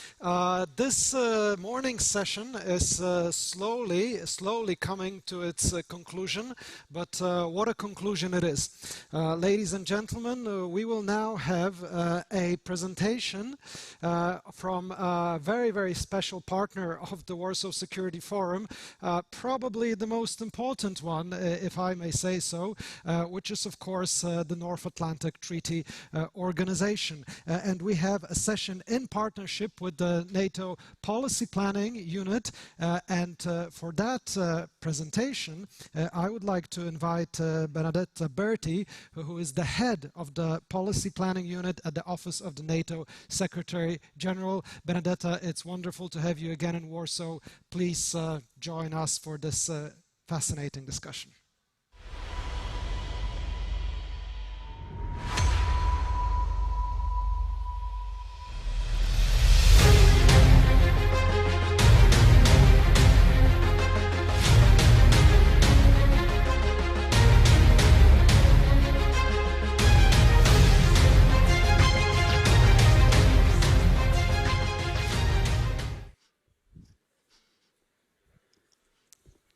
Hello, good afternoon, I think. So firstly, thank you Thank you to the Warsaw Security Forum, first and foremost, for thinking I'm cool enough to be able to pull this kind of stunt when I'm standing in the middle of a giant blue dot. I'm not, I'm a bureaucrat, but I'll do my best to tell you a little bit about why we felt it was appropriate to participate in this track of the conversation focused on energy security, to explain a little bit how the alliance, how NATO as an alliance is looking at this issue. And specifically, it's looking at how to balance between the competing at times, but mostly strategic interests of mitigating climate change, ensuring energy security, maintaining operational effectiveness, and mitigating and preventing strategic dependencies on potential adversaries and competitors. So I think there is a very significant defense angle to this conversation. And having come to the Warsaw Security Forum for a few years, I think if you look at the agenda, it's so interesting to see how the agenda really reflects what analytically we all know. We are in a world of strategic competition, and in that context, our adversaries and competitors are really using all the tools in their toolkit, military and non-military, to undermine our security. So that compartmentalization between the hard security and the soft security is less and less relevant, and that's why you see an organization like NATO thinking more about what are the long-term impacts of economic coercion and how does it affect our ability to do collective defense? What is the long-term impact on attacks on our resilience, both societal and infrastructure? And how does that affect our ability to deliver on our mission? And in a world of strategic competition, I would say there's a few key arenas for the competition to play out. One is, of course, technology, but energy and the interaction between climate and energy is certainly at the crux of strategic competition today. And I think if you project into the future and you add the pressure of the energy transition, you will see, well, first of all, that competition is only likely to intensify as we are going to compete over scarce resources. And we are also going to have to be extremely mindful when it comes to understanding what are the risks, what are the vulnerabilities that we could import by becoming exceedingly dependent on a potential adversary or competitor. And again, for us, the experience of seeing how the Russian Federation, in the run-up and during its war of aggression against Ukraine, weaponized energy sources and exploited that one-sided dependency on oil and gas to essentially try to constrain our freedom of action politically and strategically, that to us is a resounding alarm bell that we must, first of all, continue what we're doing when it comes to decoupling from Russian energy, but also not sleepwalk into any similar type of one-sided dependency, and that's especially relevant when we talk about the energy transition. So from where NATO stands, there's really four main objectives. One is we need to understand that climate change is an existential challenge. It has a direct impact on our security, and mitigation, and part of the mitigation is the energy transition, is a priority.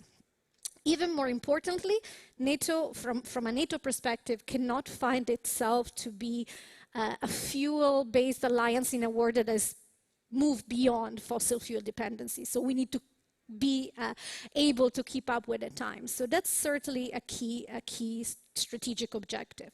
We also have a key strategic objective in ensuring energy security, which means reliable, sustainable supply chains and suppliers. And even though sometimes these two priorities are pitted one against each other in what are rather binary terms, we think that it's really important to look at how to create mutual synergies and actually how to use the energy transition as an opportunity to leapfrog in terms of technology, reindustrialize. There's a lot of gains that can be had, and it's not just about one against the other.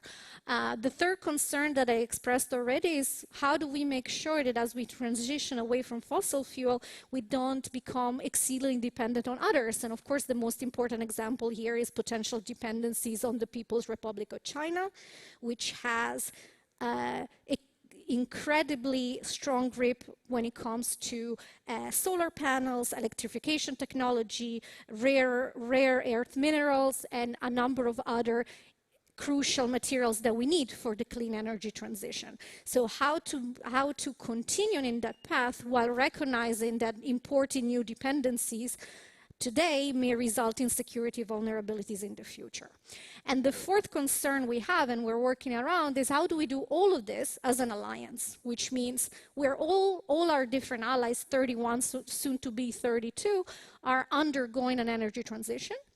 That also affects their militaries, and we need to make sure that that's done in a coherent way so that there are no interoperability gaps that prevent us from working together. For example, over the last decades, NATO had developed a single fuel policy, something very useful so that our militaries can really work together and be interoperable by design.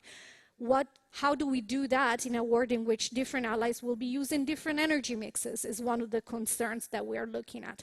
And how do we do that in a way that continues to further our net zero goals and continues to foster our technological edge. I'm putting this complex picture on the table to say that even though energy security or energy transition may be perceived as something that is not within the realm of NATO, well, the reality is if our militaries aren't able to operate effectively together, if they're not able to catch up on the energy transition, that will have a impact on our security and our ability to deliver our mission. So it does matter to us. And the other area of work that we are actively invested in is how do we think about energy security as part of a broader adaptation that we're doing as a transatlantic community to really prepare for what is a world of strategic competition. And this is, of course, about ensuring diversified, sustainable, secure energy supply and suppliers, but it's just as importantly about thinking through our other critical dependencies and vulnerabilities in the broader economic sphere. It's about thinking more and more about economic deterrence tools, and it's about thinking about the resilience of our digital and physical infrastructure, and more our societies as well. So for us, it's really a more comprehensive understanding of what does it take to fulfill our core mission, which remains the same. It is the ensure the defense of allies, but to do it in a world in which our competitors and adversaries are using in an integrated way economic coercion, energy blackmail, disinformation, and military tools at the same time. And that's why the work on energy security to us is so, it's a case in point of how to adapt as an alliance that wants to remain relevant for the next 75 years. As you know, we are approaching our 75 years anniversary. So very pragmatically, NATO is working simultaneously on all these issues. It's working on climate change through a climate change and security action plan and agenda, focused on understanding the impact of climate change on security, preparing our militaries, and investing in adaptation and contributing to climate mitigation. We also have a strong energy security work, again, working with technology, reaching out to the private sector to increase our energy self-sufficiency, and also to think through together this transition by design, meaning how do we transition away from fossil fuel in a coordinated, interoperable way without importing new vulnerabilities. And then we're having this discussion in the broader context of what does it take to be resilient against hybrid and kinetic threats in a world in which competition, persistent competition, seems to us as the most prominent trend defines our security environment. All of this means that we have done quite a lot of work in very little time. This is a relatively newer agenda for us. So in the last 2 or 3 years, we have really connected the dots between these different strands of work and looked at them as this is how we prepare for strategic competition. And I thought it was interesting. We thought, as looking at the program of the conference, it would be interesting to inject the NATO work strand into this conversation to make a very simple point, that is, we are very interested in being part of this conversation. We also understand that for us to do this work properly, we'll need to reach out much more deliberately to the private sector, to the industry, because this is a conversation that we cannot just have between governments or even between international organizations. And we work a lot with the EU on this. But the reality is it will only work if we really have a whole of society approach, and we think through energy transition with private sector, with industry, and we bring together all the different considerations. Military effectiveness, climate change mitigation, preparing ourselves against potential competitors, and maintaining energy security. So this was more of a open invitation for you who work on this issue to think of NATO as one of the players and engage with us on this issue. And I think I see a flashing red light, which I think tells me the time is up. Benedetta, thank you. Thank you very much. Round of applause. Thank you. Ladies and gentlemen, at this time we are coming to a conclusion of the Energy Security and Climate Track of the 10th anniversary edition of the Warsaw Security Forum. To all our viewers online, I encourage you to join us at the Global Outlook track very, very soon, but take with you, and of course the audience in the room, take with you a couple of thoughts coming from this morning's sessions. First of all, it is about urgency of action. The future is here. The challenges are in front of us and are known, and they are great. And it is time to act upon them. For that, we need transatlantic solidarity. We need to work closer together to stand up to those challenges and really be on the winning side. It also means that the EU must work better together and must enlarge to include new countries to stand up to the global challenges of the future. And finally, we need rationalism and pragmatism in politics, because if we can't see that those conflicts and those smaller issues that we face on the domestic political lines are very, very petite compared to what we're facing, then we're in real trouble. So hopefully we can all get some energy to stand up to those challenges. Again, a great thank you to our wonderful panelists, to all of the guests, and of course to all the viewers also of our sessions online. And now I will invite you to the global track. And again, thank you very much for today. A great start, ladies and gentlemen. Thank you.